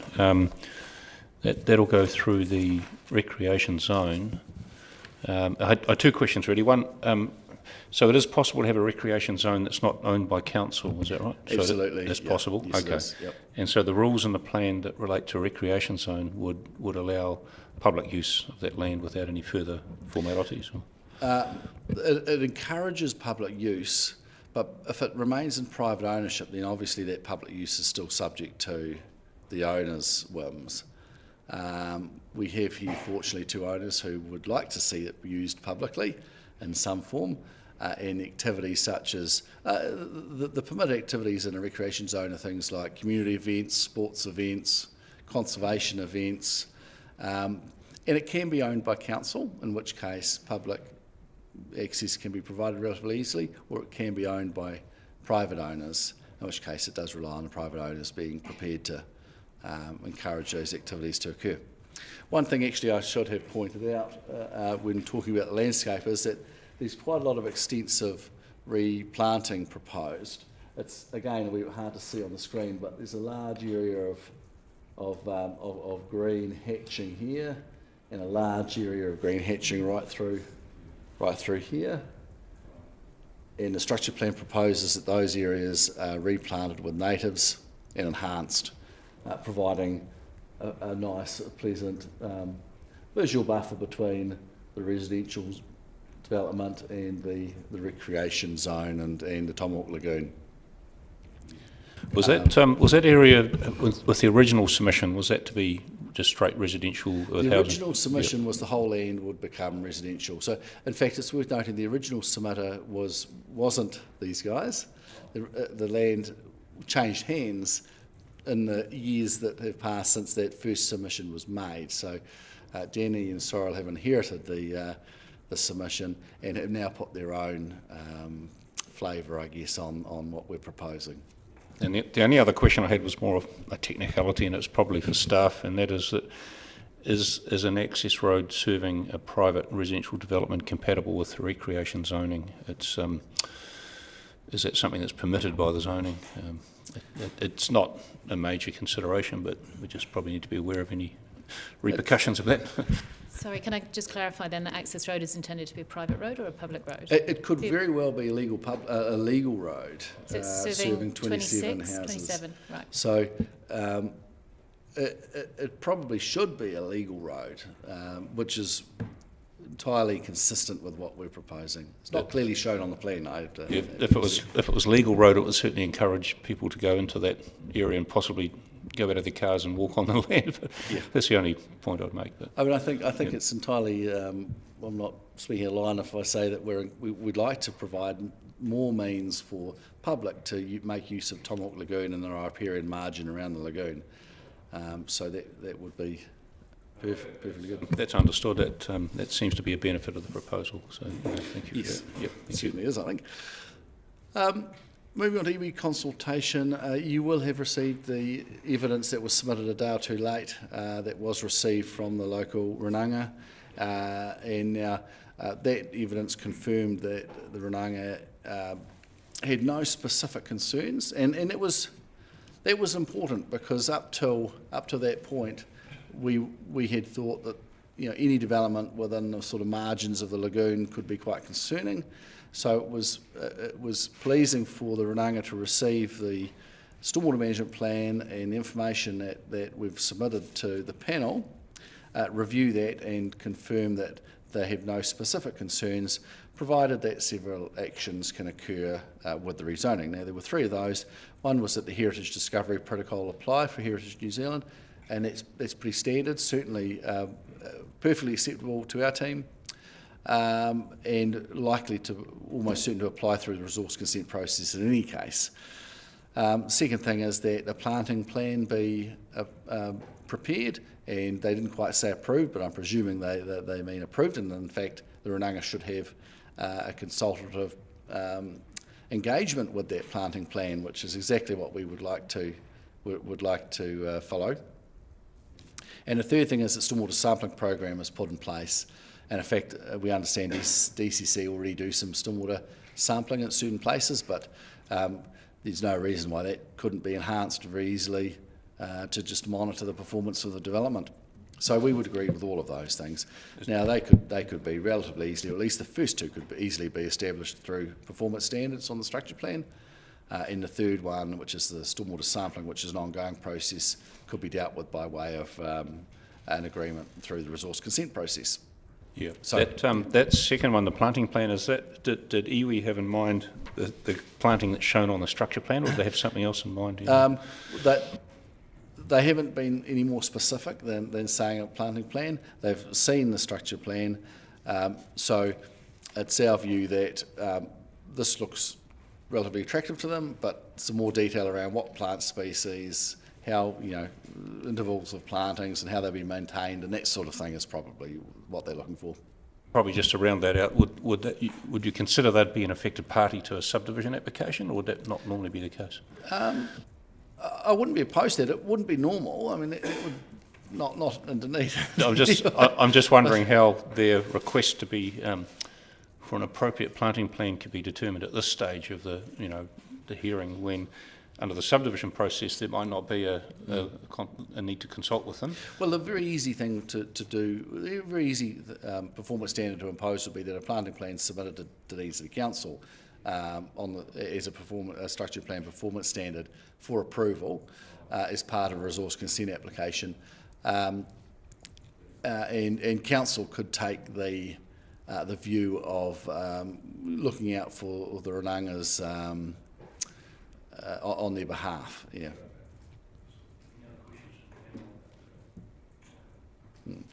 Okay. We've discussed in the evidence a little bit about biodiversity. Council's biodiversity consultant has advised that the vegetation present is dominated by exotic species in pasture and does not meet ASBV or urban biodiversity mapped area criteria.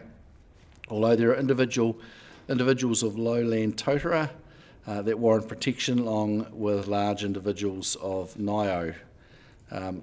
Wildlands Consultants' recommendation is that from a biodiversity perspective, the upper part of the site could support relatively dense residential use, but development should be avoided on the lower part of the site due to the proximity of Tomahawk Lagoon and its regionally important wildlife values.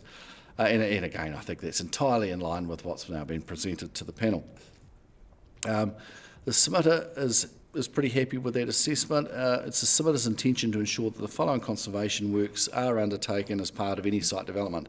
And we've got a number of actions. There's protection of the Totara and Nio specimens, enhancement of other areas of vegetation within the land, exclusion of residential development close to the Tomahawk Lagoon and partial restoration of this area, improved on-site stormwater management and treatment, and provision for community and conservation activities to be undertaken within the area of flat land on the southern lobe of the property. So overall, the submitter is pretty confident that the proposed rezoning will not only meet the outcomes sought by DCC's biodiversity consultant, but may well exceed those. And then we get to the Three Waters. Seems to have had this conversation quite a lot in the last couple of weeks. Water supply. The 42A report includes advice from Council's Three Waters Department that states, in relation to potable water supply, the existing infrastructure appears to be adequate based on a high-level assessment, although an upgrade to the main and Gloucester Street may be required, and high water pressure at low elevations may be an issue. So certainly we agree water supply is going to be manageable, particularly for the 35 sites that we're now talking about. If an upgrade to the main is required, then an upgrade to the main will happen as through the resource consent process. And the issue around the high pressure at Tomahawk Road at the lower elevations probably isn't so critical now that we're not proposing houses down at that lower level, at that lower elevation. I would note that there appears to be 2 existing city supply connections to the land already, which is a little bit unusual for a rural zone. And so we don't know how that came about, but that's another reason why rezoning to residential might just bring existing infrastructure more in line with the zoning of the property. Firefighting supplies can be readily provided using a network of hydrants and mains through the property as per normal development practice, so we don't have any concerns there. And then we move to wastewater disposal. So Council's Three Waters reporting has advised that there are some issues with the wastewater network in this vicinity. These are considered to be manageable. One concern that is raised is the capacity of the pump station in Tomahawk Road. This was assessed on the basis of the 134 sites that were originally that would have resulted from the original proposal, but of course now we're talking about 35 sites, considerably less. So it's our view that it's very likely the pump station Tomahawk Road will be able to accommodate wastewater flows from this number of sites. So overall, we see wastewater issues as either being not an issue or at the very worst manageable. Stormwater. And you may have had a good look through the stormwater management plan that was provided. So that was commissioned because this is clearly a very sensitive environment for stormwater, and the submitters felt that to put a best foot forward, some expert design or expert concepts for how stormwater could be managed would be appreciated by the committee. So, is that based on the reduced yield, that report, or is that based on the report's actually based on only the 8 sites at the top? That was what was considered when we commissioned it. So the additional 27 sites through areas B and C haven't been considered by the stormwater report, but the concept and the management techniques will apply in the same way to those sites. We believe they will. The 42A report notes that the site is located adjacent to and discharges to Tomahawk Lagoon and other tidal influenced coastal areas downstream of the site. It is assumed that an overland flow path can be established designed to be directed to safely discharge to these tidal areas from the site without the need for on-site attenuation. And I guess that's important to note that in other hearings that we've discussed, in other sites we've discussed, attenuation has been important because there's been often issues with flooding downstream and sensitive environments.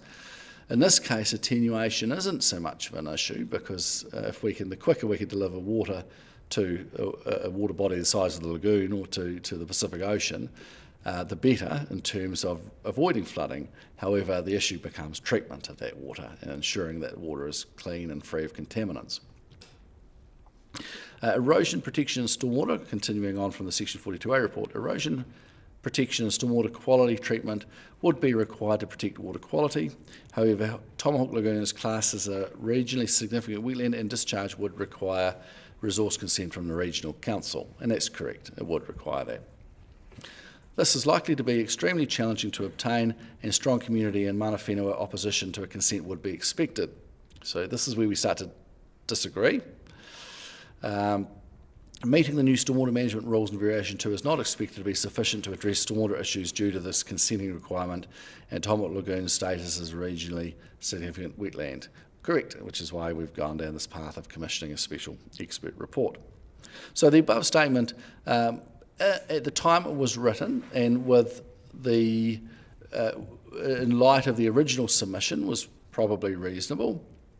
And the submitter is certainly aware that there is some quite significant existing issues with stormwater contamination in the lagoon.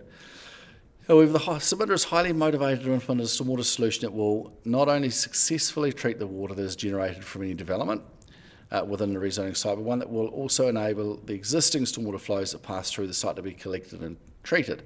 And now, what I'll direct the panel's attention to are these two green lines on the structure plan, one running this way to that point and one running across to that point. These are existing DCC stormwater sewers that discharge within the development land at that location there. So they were put in many years ago, really before the consideration of stormwater treatment was was as much of a concern as it is today. These pipes collect water from Anderson's Bay and sort of the western Tomahawk area, discharge water to the site. Water then runs down through a gully to a position about here where it goes into an unusual concrete chamber of some kind. I haven't actually ever seen the like of it before. It seems to disappear there, but investigation that we've undertaken shows that water at that point filters through the sandy ground and into the lagoon. So water migrates from the DCC stormwater sewers into the lagoon at the moment with very little treatment other than a sort of grassy swale and a bit of filtration. What we're proposing is that a new stormwater treatment area here, more plantings along the riparian edge of the lagoon,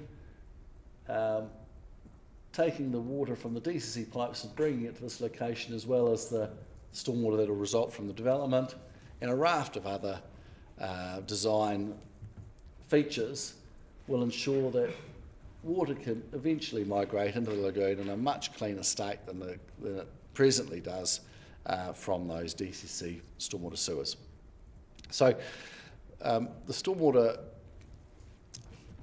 assessment that has been submitted is quite a detailed set of objectives and outcomes and confirms that with careful consideration that there is scope for a successful stormwater management facility to be established on the land. It will not only service the development but will also be able to enhance the water that's already being discharged into the lagoon.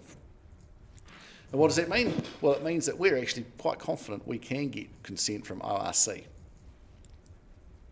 We think that our system, or the system that's been proposed through the stormwater assessment report that's been submitted, is exactly what the ORC would like to see happen to these areas. That has found support from the local oranga, and we can anticipate that, provided that that system or a system of that nature is required as part of a structure plan, that we will see some very positive outcomes and potentially a very good example of how stormwater can be treated before going into a sensitive environment that might be able to be applied in other parts of the city. So that's really stormwater in a nutshell. Might have some questions on that. I thought you would. So. We'll start with Steve. Yep. Yeah, thank you. Just a couple of questions. I'm just wondering why you went through the trouble of instigating an expert report on the stormwater for the 8 rather than the 35 sites. That was a question of timing. We started that quite early because the commitments for getting experts involved in these sorts of reports, at the time that we got that started, we were mainly focused on 8 sites at the top, and it was only on later reflection that we thought, in fact, and particularly after getting the geotech report back, that there was scope for some residential development at middle block area B as well. And in terms of your comment around your confidence of getting a consent from the ORC, is that based on your confidence, or is it based on pre-discussion or any conversations with? No, we haven't had any pre-discussion with ORC. It's based on my experience that ORC is a regulatory body. They're not in the business of saying no for the sake of saying no, provided that you can demonstrate to them that you're actually providing good outcomes. We can expect that they'll say yes. Okay. Yeah, in terms of the DCC's existing, you say stormwater sewer, do you mean stormwater? We call them in Dunedin, we call them stormwater sewers. We have foul sewers and stormwater sewers. So okay. It is confusing, sorry. All right. But that's a technical name for it here. That's okay. It looks like the first part is piped and then it's an overland flow, is that right? The Correct. dotted lines? It's piped through the neighbouring properties and partly through the, comes off the DCC road here, piped through to this location. So the green lines are pipes, and the blue line is the overland flow. Okay, I was just going to ask if your proposal is to pick up the overland flows as part Yes. of the and deal with them. It seems like you're offering that. It is. Does that need to be protected in any way? Would that just be a structure plan rule, or would it require some sort of easement? It would be well served to be a structure plan rule, I think. Yeah. Yep. No further questions on that. Thank you. So then coming to hazards, you will have seen the geotech report that Geosolve have provided in response to some concerns Stantec, DCC's geotech consultant raised in the 42A report. Further to that is an additional commentary by Geosolve that was attached as well. So Geosolve's report has reviewed the land, inspected the land, and concluded that there are no major constraints within areas A and B at this stage, apart from some localised steep land. Although geological investigations have been suggested by Stantec as a requirement to determine the suitability of the site at this stage, we consider that there is no evidence to suggest a high risk of global instability, provided that the subdivision is carried out with a detailed geotechnical investigation and advice, and by that they mean at the time of resource consent. Engineering solutions are readily available to enable development on slopes up to 20 degrees and even steeper in some cases, especially where volcanic rock is present. They go on to say it will need to be acknowledged that there would be some areas within Area B that will need more detailed geotechnical investigations and specific engineering. And then in brackets, we understand that the structure plan could contain a rule that requires a more comprehensive property-wide geotechnical assessment prior to the first subdivision. Overall, Geosolve have provided us with a reasonably high level of confidence that there are no fundamental flaws in terms of land instability here. They've recommended that a detailed geotechnical investigation is undertaken prior to the first subdivision, and we're happy that that's a suitable way forward. That could very easily become a performance standard in the structure plan, as we suggest it does. That might identify smaller areas of land that shouldn't be developed or need special treatment, but GSOV anticipate that the majority of the land will be suitable for residential development. That's, I noticed the Stantec comment related to much of the area appears unsuitable for dense residential development, so they've obviously assessed the full potential of the land use. Yeah, and that's partly why we think that the largest site size of 800 metres is a sensible site size for this type of environment.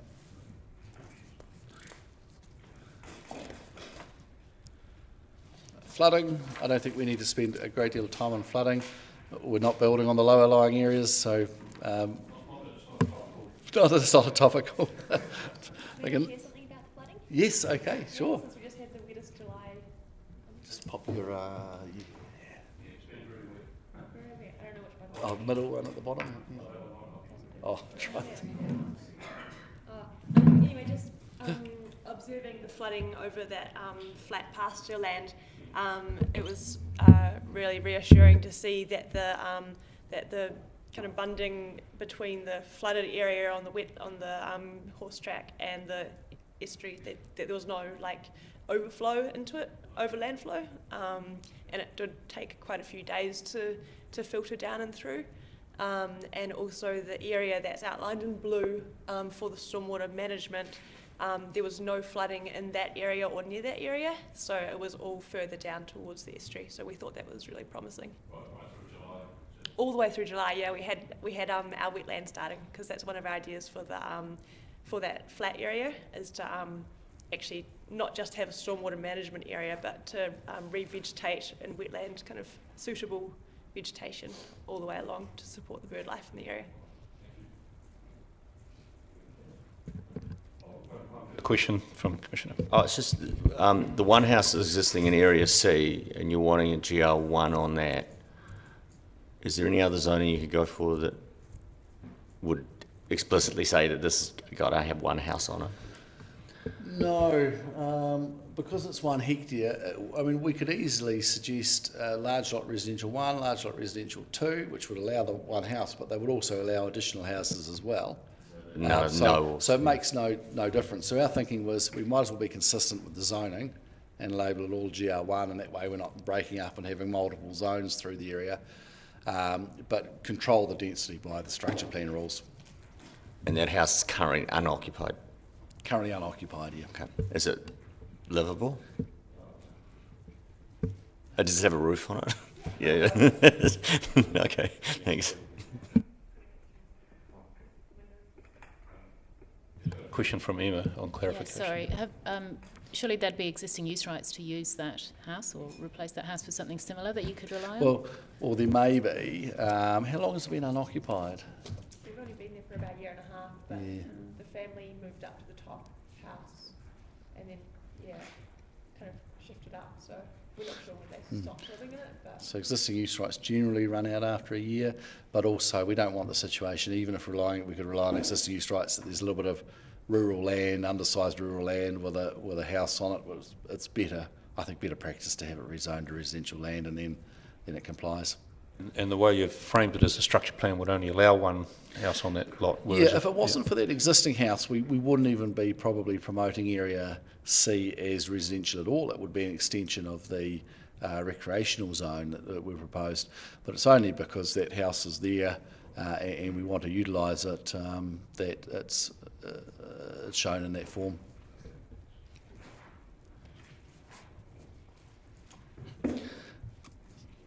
So before I maybe sum up with some of the planning discussion, now might be a good time, Danny, if you're happy to, if you still want to, have a little bit of a discussion around your motivations. We just make a note of your name exactly, so I don't think I wrote it down. Danny Nicholson. Danny Nicholson. Okay, yep. Very good. It's on the, yep, okay. Yeah, so we are the owners of the site at 177 Tomahawk Road. It's Sorrel and I, and also Tim Licker, who wasn't able to be here today. And Kurt has done a very good job at putting some structure to our hopes and dreams for the property. So I guess I can just give a bit of a personal touch if you have questions. We bought the property initially because we saw a really big potential for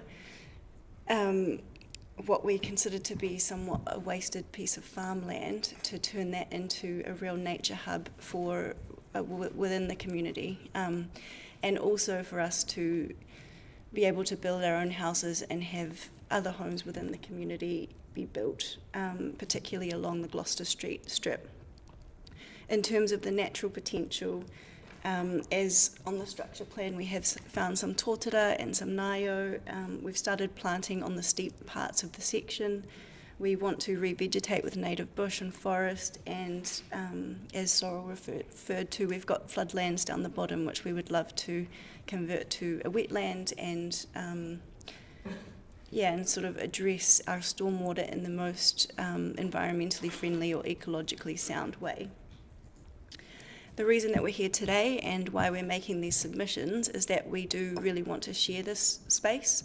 We want to share the load, but we also have this dream to create a medium to high intensity residential area at the top particularly, and then have this really large green space on the areas that are not appropriate for residential development. And we've talked to many professionals, colleagues, other people within our communities, and people are very keen. They want to live close to the city, they want to live in an urban environment, but then be able to live amongst this big green space.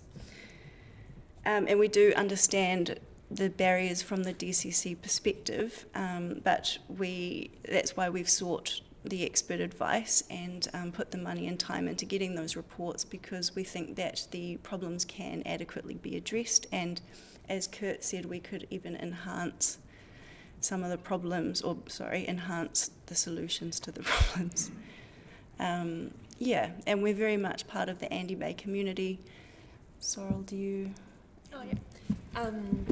So the Tomahawk community's just kicking off with a catchment group, and myself on representing our bit of rural land, and the farmers on the other side of the lagoon have been kind of first community members on board to sit down with the group and discuss our views for the estuary, and to engage with ORC and how they want to use that remediation fund for the catchment in Tomahawk Lagoon. So that's been really exciting, and I didn't bring the structure plan, but shared kind of our ethos and what we hope to do with that community area, and that was really well received by people in the community. Everyone's been really positive, and to know that they could walk around the edge of the lagoon. The bird community love watching the spoonbills and the white herons at the very far north end of our property with their binoculars. So to be able to offer the community to come for a walk on any time and get up close with those birds, there's just plenty of options there. So.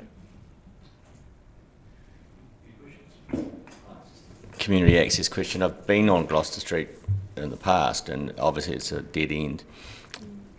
Would the structure plan encourage or enable pedestrian access from Gloucester down on the southern boundary? There's definitely no reason why pedestrian access at the bottom. Pedestrian access could, potentially cycle access, depending on the grade. And we talked about the grade of cycle access earlier today. Absolutely, down that northern boundary from the end of Gloucester Street down into or the southern boundary into the recreation zone area would be relatively easy to achieve. Yeah, thank you for that, putting that personal touch on it. I was going to ask you if you were keen to enhance or maintain the biodiversity values. That seems really clear. But I was going to ask, do you have a history or skills in that area, or at least it sounds like you probably have access to knowledge and skills locally? Yeah. I'm a marine ecologist, and I work with a consultancy, and within that consultancy there's stormwater experts who've put together this report, just terrestrial and freshwater and stormwater, and so that's a really great resource to know people to get work done, and yeah. Very good. Okay. I think, Kurt, you're going to put together in terms of the planning framework, is that right? Yep. Yes, I was just going to run through the main concerns by that were used in the Section 42A report to conclude reasons why this site should be rejected. So, policy 2621D8 deals with geotechnical issues. So now we think that we can tick these off. We've got the geotechnical report. We know that this land is generally pretty sound, subject to further investigation. We're comfortable that we don't consider there's a conflict in respect to that policy. Similarly, consideration of flooding from the Tomahawk Lagoon has been overcome through the exclusion of any residential development within any areas of lower elevations on the site. So in this respect, we also do not consider that there is a conflict in respect to policy 2621D8 as well. The proposed rezoning is outlined on the attached structure plan ensures that development on the lower part of the site adjacent to the Tomahawk Lagoon is avoided. This recognises the high values of the lagoon. Accordingly, we do not consider that there is a conflict in respect of policy 2.6.21D3. In fact, the proposed rezoning provides a number of outcomes that will enhance biodiversity values within a local environment. Council's landscape assessment concludes that there will be high adverse effects should the entire site be rezoned. However, the submitter does not propose that the entire site is developed. Instead, residential development is restricted to the upper slopes of the land, and therefore we do not see that there is a conflict with policy 2621D7. The issues raised by DCC Transport are also able to be resolved. This is achieved partly through restricting the number of accesses from Gloucester Street to a maximum number of 8, and partly through anticipated modest scale infrastructure upgrades, which can be undertaken as part of the development program. In this regard, we are confident that there is no conflict with policy 2621D10. Furthermore, the submitter has outlined a significant opportunity through the rezoning to better manage stormwater flows. Not only is development of the rezoning land able to provide a high quality stormwater treatment system, it will also achieve enhanced treatment of the existing DCC stormwater sewer flows that pass across the site. In this respect, a net benefit to stormwater management is achievable.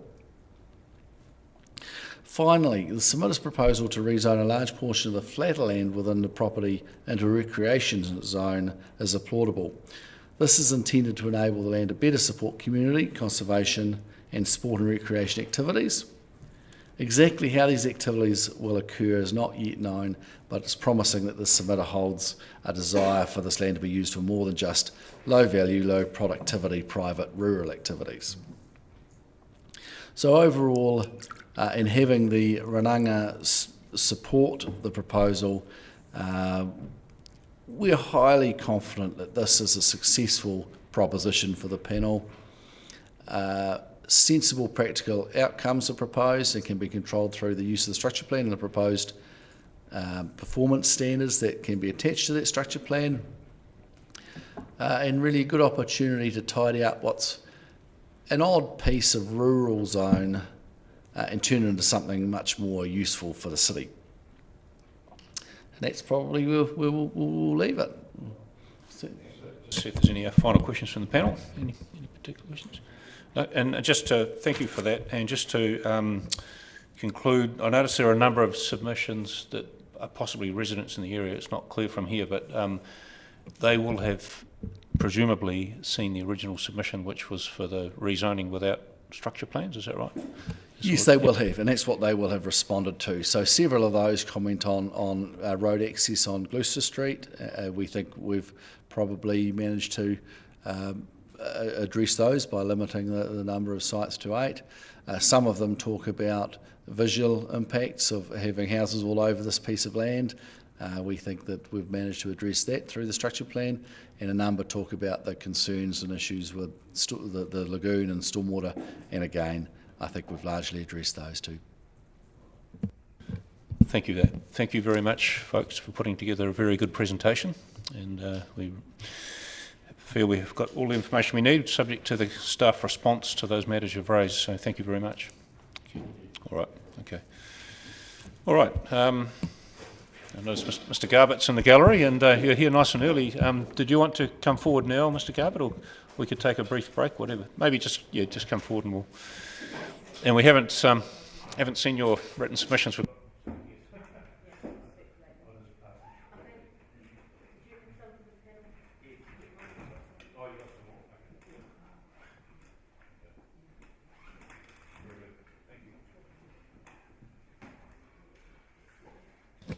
Yeah, thank you for coming at short notice, Mr. Garbutt. We appreciate you've probably had to do this reasonably recently, so thank you for doing that.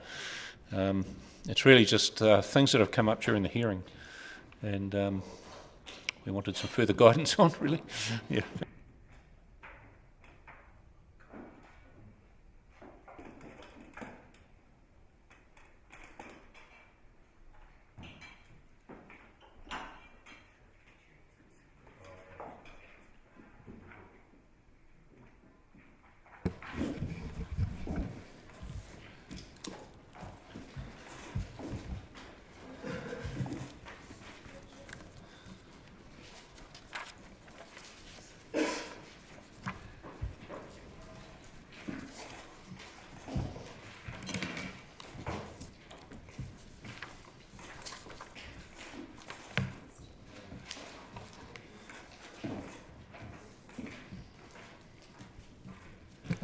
And just to further introduce this matter to those watching the live stream, what the panel has been doing is alerting the officers to aspects that we would like further guidance on as part of the officers' reply, which they're going to start doing tomorrow. But we've also had some legal submissions presented to us as part of the submission process, evidence process, and some higher level matters we thought we would invite the officers to address, and they've decided to request some legal advice from Mr. Garbutt on that. So we're more than happy to hear that. So thank you very much. Well, thank you very much, Mr. Chair, and good afternoon, Commissioners. Good afternoon, all. And firstly, may I say to you, thank you for accommodating me today. I know you were planning on replies tomorrow, but I was already out of town tomorrow, so thank you for having me today. I've circulated to you and to the hearing secretary a written outline of what I wanted to say, and I know you haven't pre-read that, so I'll go through it and speak to it. The focus of my presentation is to respond to some of the principles that have been raised by legal counsel through the course of the hearing, as advised to me by staff, and they've sent through, particularly from late last week, 3 submissions, which there are a collection of legal issues I'd like to respond to. So these submissions are provided in support of the council officers as part of this hearing, and I respond in particular to the legal submissions presented by Mr. McLaughlin on behalf of CC Otago Limited, Peter Doherty and Outram Developments Limited, which you heard last week. I also respond to some of the principles argued by Mr. Page and Ms. Crawford, particularly around some of their submissions on the cost of public infrastructure, and secondly, the role of considering amenity under the NPSUD. By way of overview, Mr. McLaughlin argues to you that it's the role of Variation 2 to achieve compliance with the NPSUD, and he set out that in his paragraph 30. It seems to me to follow, based on his argument, that he's asserting that the NPSUD needs to be achieved for Outram, essentially as a standalone centre, and in various places throughout his submission he sort of asks the question and advocates what is Variation 2 doing for Outram, effectively as a standalone sort of unit distinct from the rest of the city. This raises the question of the extent to which Variation 2 is required to give effect to the NPSUD. This issues or variations on that theme have previously been argued before this hearing panel in the scope hearing on the scope of submissions earlier in this process. The hearing panel's already considered and made a decision on this issue or a very similar related issue that was argued there by Mr. McLaughlin and by me. There it was decided that Variation 2 is a series of planned changes that contribute to giving effect to the NPSUD, but did not have an overarching purpose of achieving compliance with the NPSUD, as Mr. McLaughlin there argued. Variation 2 builds upon and adds to the existing provisions of the 2GP and is one component of giving effect to the NPSUD within the scope of what Variation 2 can actually achieve itself. A future development strategy is also an important part of giving effect to the NPSUD, which is a future work stream for Council to meet its obligations under the NPSUD. So overall, it's submitted that Variation 2 appropriately builds on the provisions of the 2GP in giving effect to the NPSUD to the extent the scope of Variation 2 can do so. The Council here has targeted zone changes and other density changes across the city. There's no obligation in the NPSUD or in my submission any authority for the proposition that Mr McLaughlin advances, that is, that the NPSUD needs to be complied with for Outram, effectively in a standalone fashion. That seems to suggest each township has a standalone need for compliance with all aspects of the NPSUD. Rather, it is submitted a strategic, citywide assessment of capacity and supply as appropriate and, in my submission, valid. Arguments and evidence on the merits of the proposed site at Thornbury Street is responded to directly by Council staff, who will address you on the merits of the arguments put forward by Mr McLaughlin and Ms Peters in terms of the evidence. So I go through in another couple of pages some of the detail for why I've made that submission, and really I start with Variation 2, and the quote under paragraph 9 is one that you'll no doubt by now be very familiar with. That's just the scope of Variation 2 and the introduction to it. I don't propose to read that through at all, but that's there for your reflection. Key parts are, this is not a full review of the whole plan. It's a targeted quick wins response, as you're well aware. If you don't mind, can I just ask you a question on that now? Yes. Thank you. You don't need to read that out, but the point that each plan change has a purpose, is that also true of the Greenfield rezonings? They're not labelled D, or they're labelled G14 and G10 and so forth, but does each of those individual plan changes, if you like, have its own purpose? I probably could have asked the staff that too, actually. In the same way that the first three parts all had, the intensification ones all had their own purpose. Yes, well, by all means ask staff, but my submission to you would be that yes, they do have their own distinct purpose because they're targeting those sites for rezoning, and they don't have some ubiquitous, unspecified, overarching purpose of achieving the NPS for that particular site or group of sites. So I think the same principle applies, and where the staff share that view, that's for them to say when they give their evidence. Okay. Did the staff have anything to add to that, to confirm that? Yes, I would confirm that that's the case. So each one is a targeted change for that site to a particular zone type. Yep. Thank you. I move to paragraph 10 of my submission, and in that again I just set out the summary document that sets out the purpose of the proposals, and again really repeat the point that's already been made in the broad statement that we're dealing with targeted plan changes, not a full review, etc. I move then into paragraph 11, where I remind you as commissioners of the decision that you made on Variation 2 in the scope hearing, and yes, it was a different context, but it's a similar and related issue. There you determined that the purpose of Variation 2 was not solely to give effect to the NPSUD. I've cited where that was in your decision. The panel was ultimately satisfied that the variation comprises a series of limited review topics and proposals, not all of which were considered to directly implement the NPSUD, and therefore you were not convinced that there was an overarching purpose of Variation 2 to fully, and that's my words, give effect to the NPSUD. The panel in my submission rightly considered that this variation does not solely give effect to the NPSUD. And I've set out two passages from that decision where you did wrestle with this issue about the scope of the variation and its interrelationship with the NPSUD. So I'll leave you to have a look at those passages. But the key part is exactly as I've summarised, that the variation is not seen to give effect entirely to the NPSUD.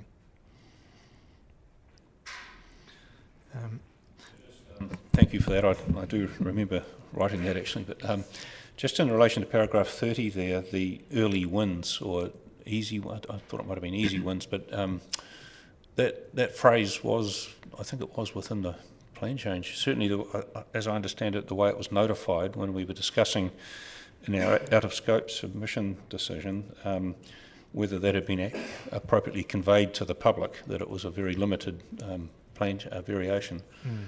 I think that the words easy wins or early wins was in that description. Yes. Is that how you understand it? Yeah. That's my understanding, okay. Yes. All right, yes. Thanks for that. And just one point I'd like to highlight specifically in paragraph 27 of your quote there, in the second sentence you noted what Mr McLaughlin's argument was, that he was arguing in the speech marks in the third line, the purpose of the variation is to give effect to the NPSUD, closed speech marks, and you went through and discussed that and concluded at the end of para 27. We were not therefore convinced that this argument had merit, and my submission is it's really a rerun to some extent of that similar point that's already been determined, and yes, it is a different context on the merits, but it's the same point that you've already been asked and answered in my submission. So it's Council's position that the hearings panel correctly acknowledged that Council will be undertaking the future development strategy to ensure that it meets its ongoing obligations under the NPSUD. And why I say ongoing is because the obligation doesn't stop. You know, variation 2 is not the end of compliance with the NPSUD. I'm sorry, I'm going to ask you another question, and I hope it doesn't come up later, but Mr McLaughlin also referred to a competitiveness margin, and I think what he was referring to was the at least sufficient capacity, and yes. He translated that into, I think, 15 and 20% more capacity than what was originally included in the variation. But is there anything in the NPSUD that has been updated to, or is that just an original concept from the NPSUD that you provide at least sufficient capacity? Yes, I would use the phrase that you've used, that the obligation is on the City Council to provide the appropriate short, medium, long-term capacity, and to be monitored by government, and to report on that. And so I don't know, there's a competitive margin that's used, but I wasn't sure if that came from the statute or not, but from the NPSUD. No, well, I would go. Yeah, thank you. So 3.2 we've been referred to, which identifies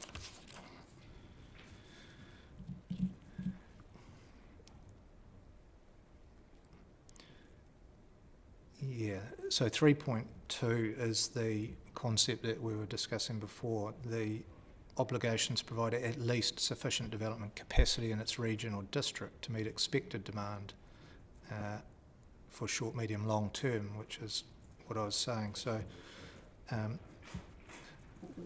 whether developers see that as competitive or not for them is an entirely different issue. I mean, this is for the City Council to plan and in my submission, the whole city, and not to take a focus on, say, Outram or any other property or any other, micro focus, because then if you start asking yourself the wrong question, is the NPSUD being complied with at Outram?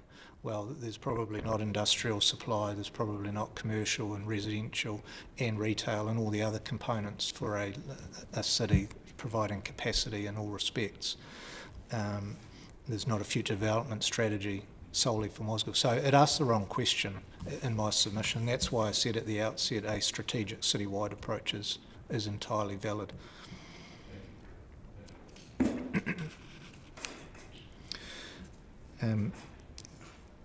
I'll go to then para 14 of my submissions. It's submitted that the purpose of Variation 2 was clearly limited in scope to amend the 2GP in targeted ways. Variation 2 did not have the overall purpose of implementing the NPS UD, far from it. This variation amends and builds on the provisions in the 2GP to provide capacity for urban development across the city.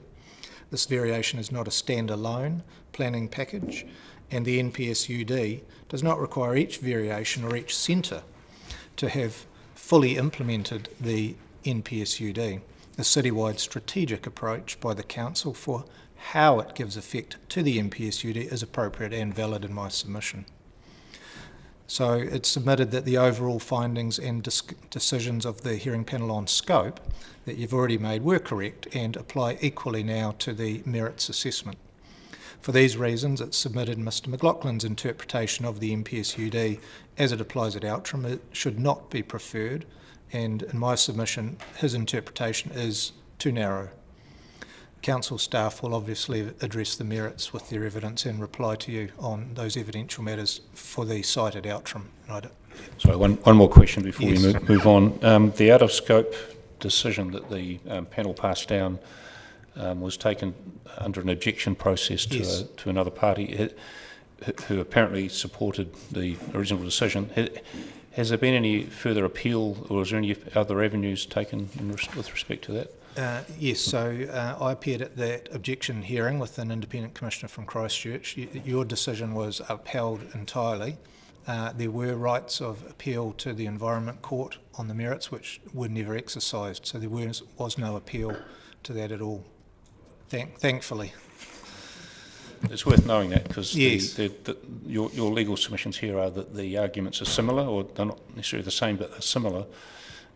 So we can take some comfort that there's no further appeal rights in relation to that decision anyway. Is that right? No, they haven't been exercised, okay. so that stands and was upheld, yes. Thank you.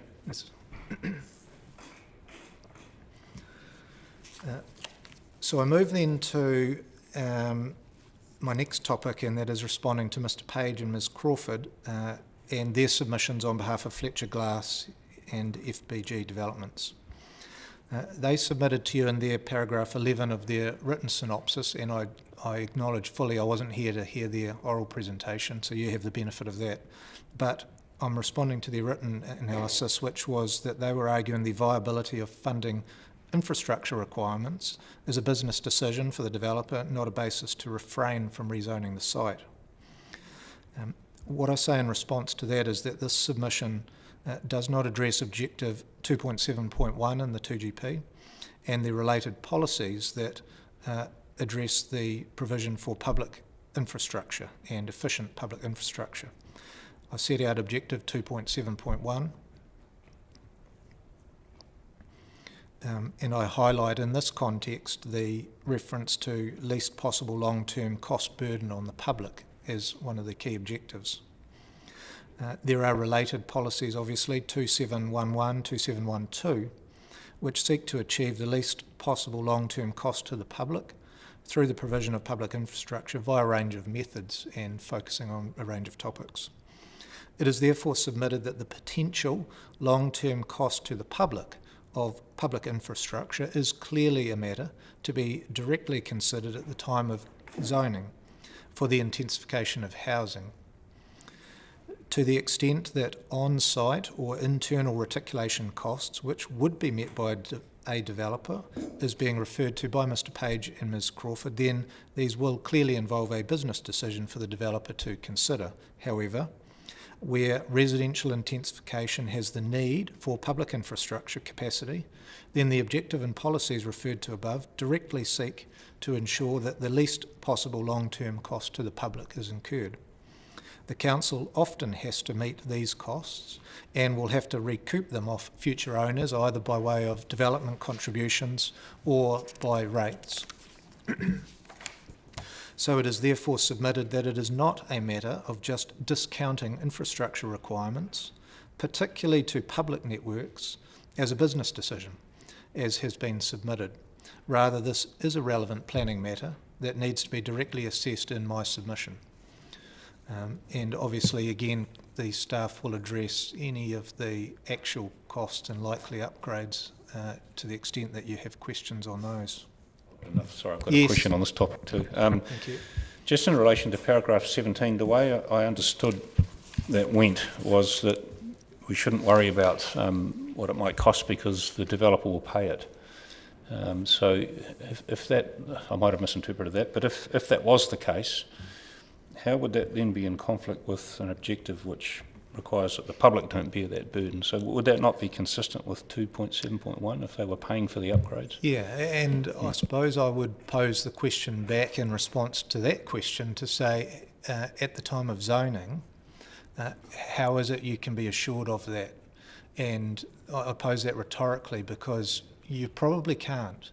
You know, the way the city normally recoups public infrastructure costs is generally in two ways, and it normally occurs at time of subdivision, where subdivision consent is granted subject to either the imposition of development contributions that run in parallel with the subdivision consent, or potentially a development agreement with the developer as to who's paying for what and when.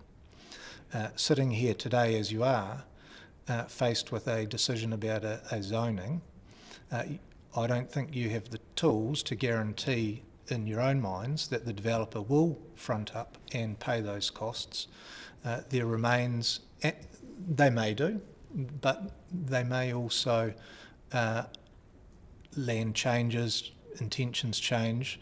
There is the possibility that a particular developer might, who has the benefit of a zoning, turn up and advocate at subdivision stage that there needs to be a apportionment or public infrastructure is for the city to recoup those through development contributions.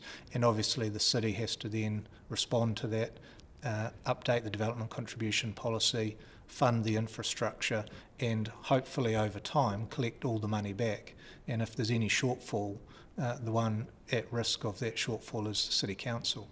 So that practical side down the track is important just for the City Council to at least bear in mind that often it is the funder and collector of last resort. Potentially development agreements can be reached where there's a willing agreement on both sides, and an agreement is just that. It requires a developer and the City Council to obviously agree on cost sharing, and we have a track record of many of those in the city, but today they can't be guaranteed when you're deciding on a prospective zoning. That's right, thank you for that answer. And one thing I've been at pains to stress with a lot of submitters is that the panel's role here, as I see it, is to be satisfied that if we rezone a parcel of land, it can be developed in the manner zoned.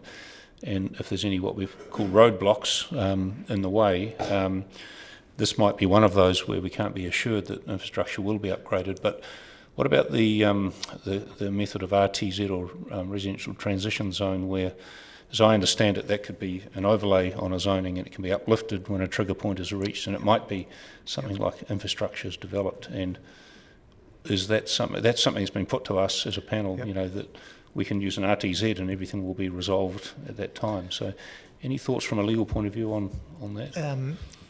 My legal submission to you is it is an appropriate technique, and it's one that's already in the plan, and there is that trigger for other zones currently, so it's a path that has been so far well worn. So it's a tool in your toolbox if you feel that that's an approach that finds favour, and it's one that I would simply submit. It already exists. The City Council acknowledge it's an appropriate technique, you know, to suit appropriate circumstances. Yeah. Doing it on a topic basis. No, I appreciate you. If any other please ask as we go. That's fine. Okay. All right. So the third topic I wanted to address you on is Mr. Page and Ms. Crawford. I'm at my para 17. I'll turn my page. Oh, I'm at para 23, yes, thank you. Again, Mr. Page and Ms. Crawford on behalf of their client Gladstone Family Trust. And they made a legal submission in their presentation which I've just quoted under para 23, that amenity in appropriate circumstances must yield to provide or demand, and they provided a footnote to that submission where they perhaps elaborated on what was said in para 5, and the footnote I've summarised in para 24, where they stated that amenity values experienced by people as a consequence of a change to the urban form is not an adverse effect, and I do want to reply to that. It is submitted that this incorrectly summarises policy 6B of the MPSUD. Mr Page and Ms Crawford's argument also extrapolates that policy to incorrectly apply to proposed zone changes, such as that advocated by Gladstone Family Trust. And I've attached policy 6 to my submission. I want to take you to the words of that first, and then I'll come back to my submissions. So if you just turn to the back 2 pages, I've just provided pages 11 and 12 of the NPSUD, and at the bottom of, should be labelled page 11, you'll see policy 6. So if we just look at the wording of that policy, when making planning decisions that affect urban environments, decision makers have particular regard to the following. A, the planned urban built form. So we're talking about planned urban built form here. I highlight that, and it's the planned urban built form anticipated by those RMA planning documents that have, and I highlight, and if you can underline have, given effect to the NPS. So what we're talking about in A is we're having regard to planned urban built form in a planning document that have given effect to the NPS. Have is backward looking, it's past tense, it's those documents that have given effect to the NPS. So this is operative planning documents that are in play that give effect to the NPS that provide for planned urban built form, is the first point I want to make when we look at the language here. The second subparagraph B, that the planned urban built form in those RMA planning documents, and that's obviously referring back to what we've just talked about in A, may involve significant changes to an area, and those changes over the page may detract, etc., and are not of themselves an adverse effect. So that's what the policy says, and I'll go back to what I want to submit to you about that. And with those words in mind, if you just go back to my para 24 and my reference, Mr Page was arguing, based on those wordings, he says a change to the urban form is not an adverse effect. And so I want to say to you in response, I move to my para 27. There's 2 points in reply. Firstly, regard is had to planned urban built form. This is an urban form that is already identified for urban uses in approved RMA planning documents. The second point is this is referring to those RMA planning documents that have, and I underline have, given effect to the NPS. This is referring to existing documents by use of the word have. Such documents could be an RPS, a future development strategy, or an operative district plan. Such RMA documents are required to give effect to the MPSUD and are treated as doing so once operative. This is not a forward-looking provision, and it does not therefore apply to proposed greenfield sites that are promoted for rezoning. So what does all that mean? Policy 6B then requires decision makers to have regard to the fact that planned urban built form and those approved planning documents involves significant changes to an area. Those changes are not of themselves treated as an adverse effect. This means that when considering planning decisions, and I'll interpolate there such as a resource consent, designation, potentially adverse effects on an enforcement proceeding, adverse effects of amenity arising from planned urban built form in an existing approved RMA planning document is not to be considered an adverse effect. This is a very different situation from arguing that proposed greenfield sites that may affect rural amenity or character is not an adverse effect to be taken into account at the time of zoning. It is submitted this is entirely an incorrect application of the NPSUD. The effects on the environment are perfectly appropriate to assess when deciding whether a greenfield site should be rezoned as part of an urban environment or not. The NPSUD is intended to mean that once a site is part of a planned urban development in an operative RMA document that has given effect to the NPS, then effects on amenity of people at that point is considered appropriate and not an adverse effect on the environment. So applying this principle to the current case, it is submitted that adverse effects on rural character and amenity are squarely an issue that the panel should take into account and consider the evidence on that issue for a potential greenfields rezoning. So those are the matters I detected from my learned friend's submissions I wanted to respond to on behalf of the City Council. And just see if there's any questions on that. Thank you. And, thanks. The only question, I understand that fully, the only question I had was whether a notified variation 2, the act of notifying it gives effect to the NPS, or is it only when it's been deliberated upon? Yes, and I think that probably begs the question, because you're here trying to hear arguments about what does better give effect to the NPS, and from the council's point of view in promulgating the plan change, it has the view that its notified version best achieves the NPS. Other submitters are saying things differently to you.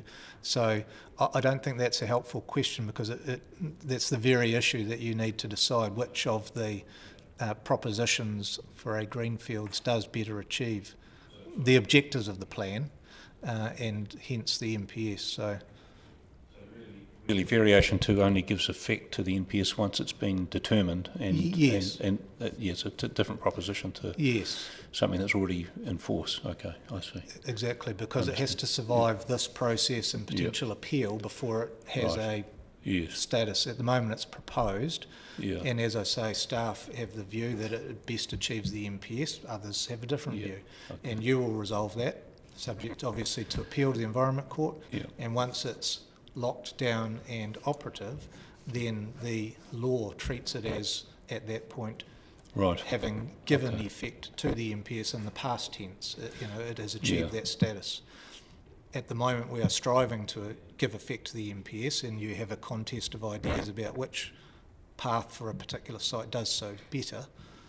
Yeah, that's interesting, because I'm just trying to rationalise that the decision makers the legislatures, if you like, have said that the effect on amenity shouldn't be deemed as an adverse effect because there's already zoning in place. In other words, the public have been involved in determining that zoning, whereas where we are now is determining is that the right zoning. So it's still a live issue. I think I understand. Exactly, that's my very argument to you, that at the time of zoning, that's the very issue. Is this an appropriate site to become an urban environment or not? And as I say, it's squarely a consideration in my submission to you to consider all the things on your table in terms of infrastructure, but amenity is, in my view, squarely one of those, and that's a matter that you need to weigh and hear evidence on, which I know you have, rather than just put it to one side and say the NPS says that's irrelevant. In my submission, that's not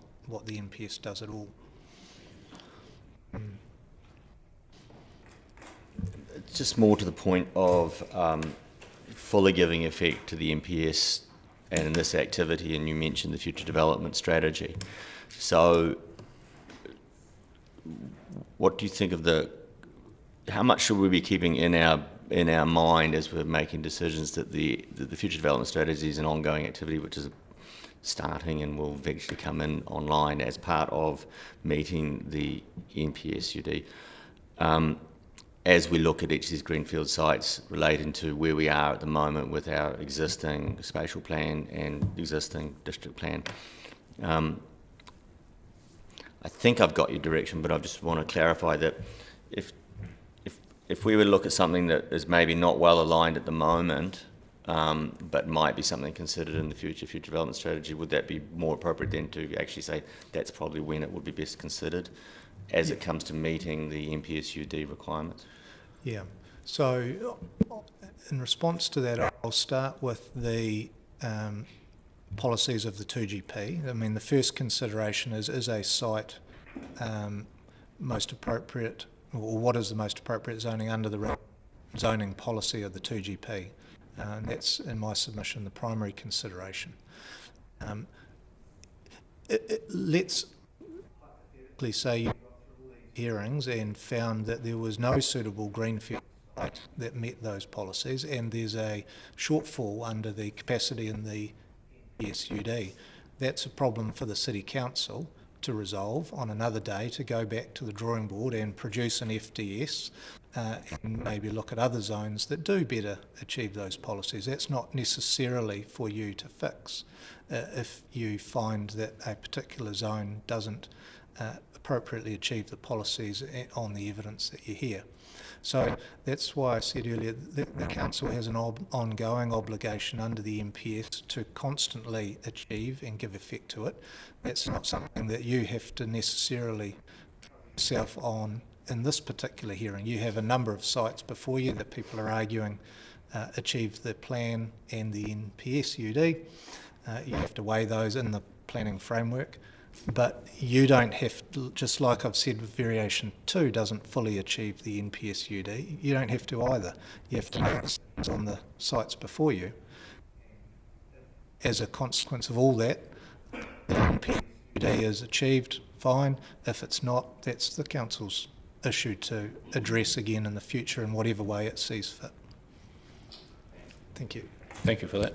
That's all the questions we have on the written submissions you've given us. So. Oh, thank you very much, and thank you for fitting me in today. I really appreciate it. Yeah. Before you go, just before you go, were you asked, and it may be that the officers are going to address us on this without legal advice, but a number of times we've heard reference to 2621, the criteria or the sub-policies within that, not being ranked or shouldn't be weighted. Sorry, let me get this right. A majority of them are required to be met. That's what the objective requires. Sorry, I missed what you said there. A majority of those criteria are required to be met for any greenfield site to be rezoned. And what we've heard in evidence from a number of experts is that in their case, the majority have been met. And the impression we got from the staff reports were that some of the criteria were considered to be knockout or strikeout blows. You know, they were, and I'm thinking of the outlying settlements, for instance, that can't meet the compact city connectiveness criteria, and that was deemed to be the most important criteria. And we've had two schools of thought on it, but one of the schools of thought is that they should all be considered in the round, and that some criteria will be given more weight depending on the circumstances of a particular proposal, but there's none of them that are ranked higher than the others. Is there anything in variation 2 which would support the need to rank them in any way, do you think? I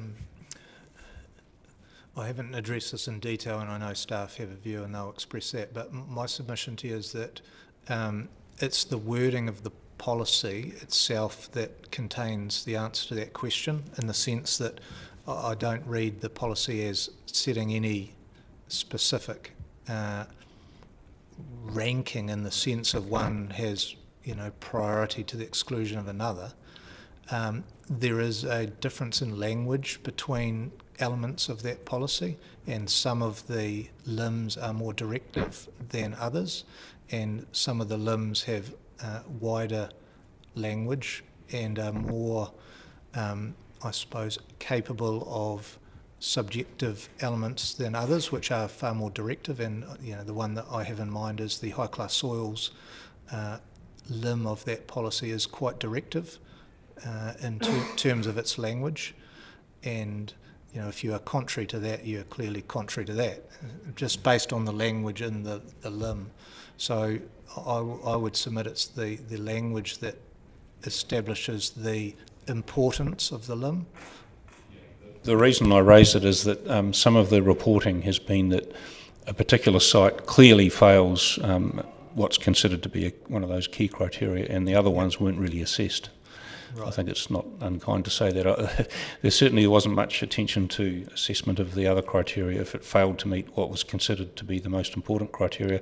But I think the answer is, from what I'm gathering, it's not a ranking exercise, it's just that the staff determined that to be a key consideration, and the key consideration which simply can't be met because of the location, the geographic separation of a particular site.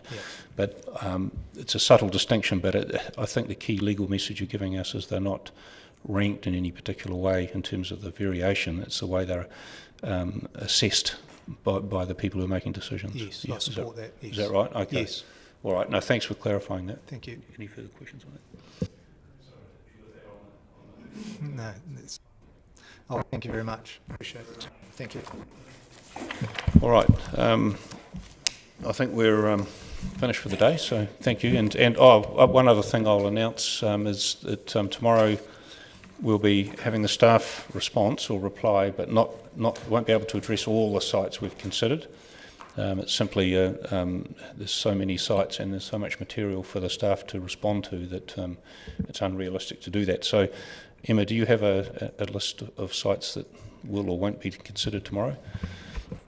Yeah, so we'll be able to give over sort of high-level overview planning response, and you'll also hear evidence from all the experts on all the sites. But the planning response for specific sites we'll provide for most of them, but the ones that we are unlikely to provide evidence on, or final closing remarks on, I suppose. GF11, Wakariri. GF14, Portobello Road. RS14, Abbotsford. RS171 and 170, they're both Sawyers Bay sites. RS193, Tomahawk. And RS206 and 77, which is Watts Road and North Road. And possibly Peter's confident he can do this, but just in case it doesn't happen, GF12, not sure what that is. Signal Hill, 233. Signal Hill and the Chain Hills site. Sorry, I don't have a number. RS153. 153. Okay. So we're hoping to do those, but just in case something goes wrong this afternoon. Yep. No, thank you for that. Appreciate, one of those sites we've only just finished about half an hour ago. So, and I hope people watching will understand that the panel certainly would value a considered response to all of the material that's been presented, rather than a rushed response. So we'll do what we can. We'll get through as many as we can tomorrow, and the panel does intend to do some more site visits on Wednesday afternoon. So yes, the process is still going, but we want to arrive at the right decisions. So thank you for that. That basis, we'll adjourn for the day. Thank you. Very good.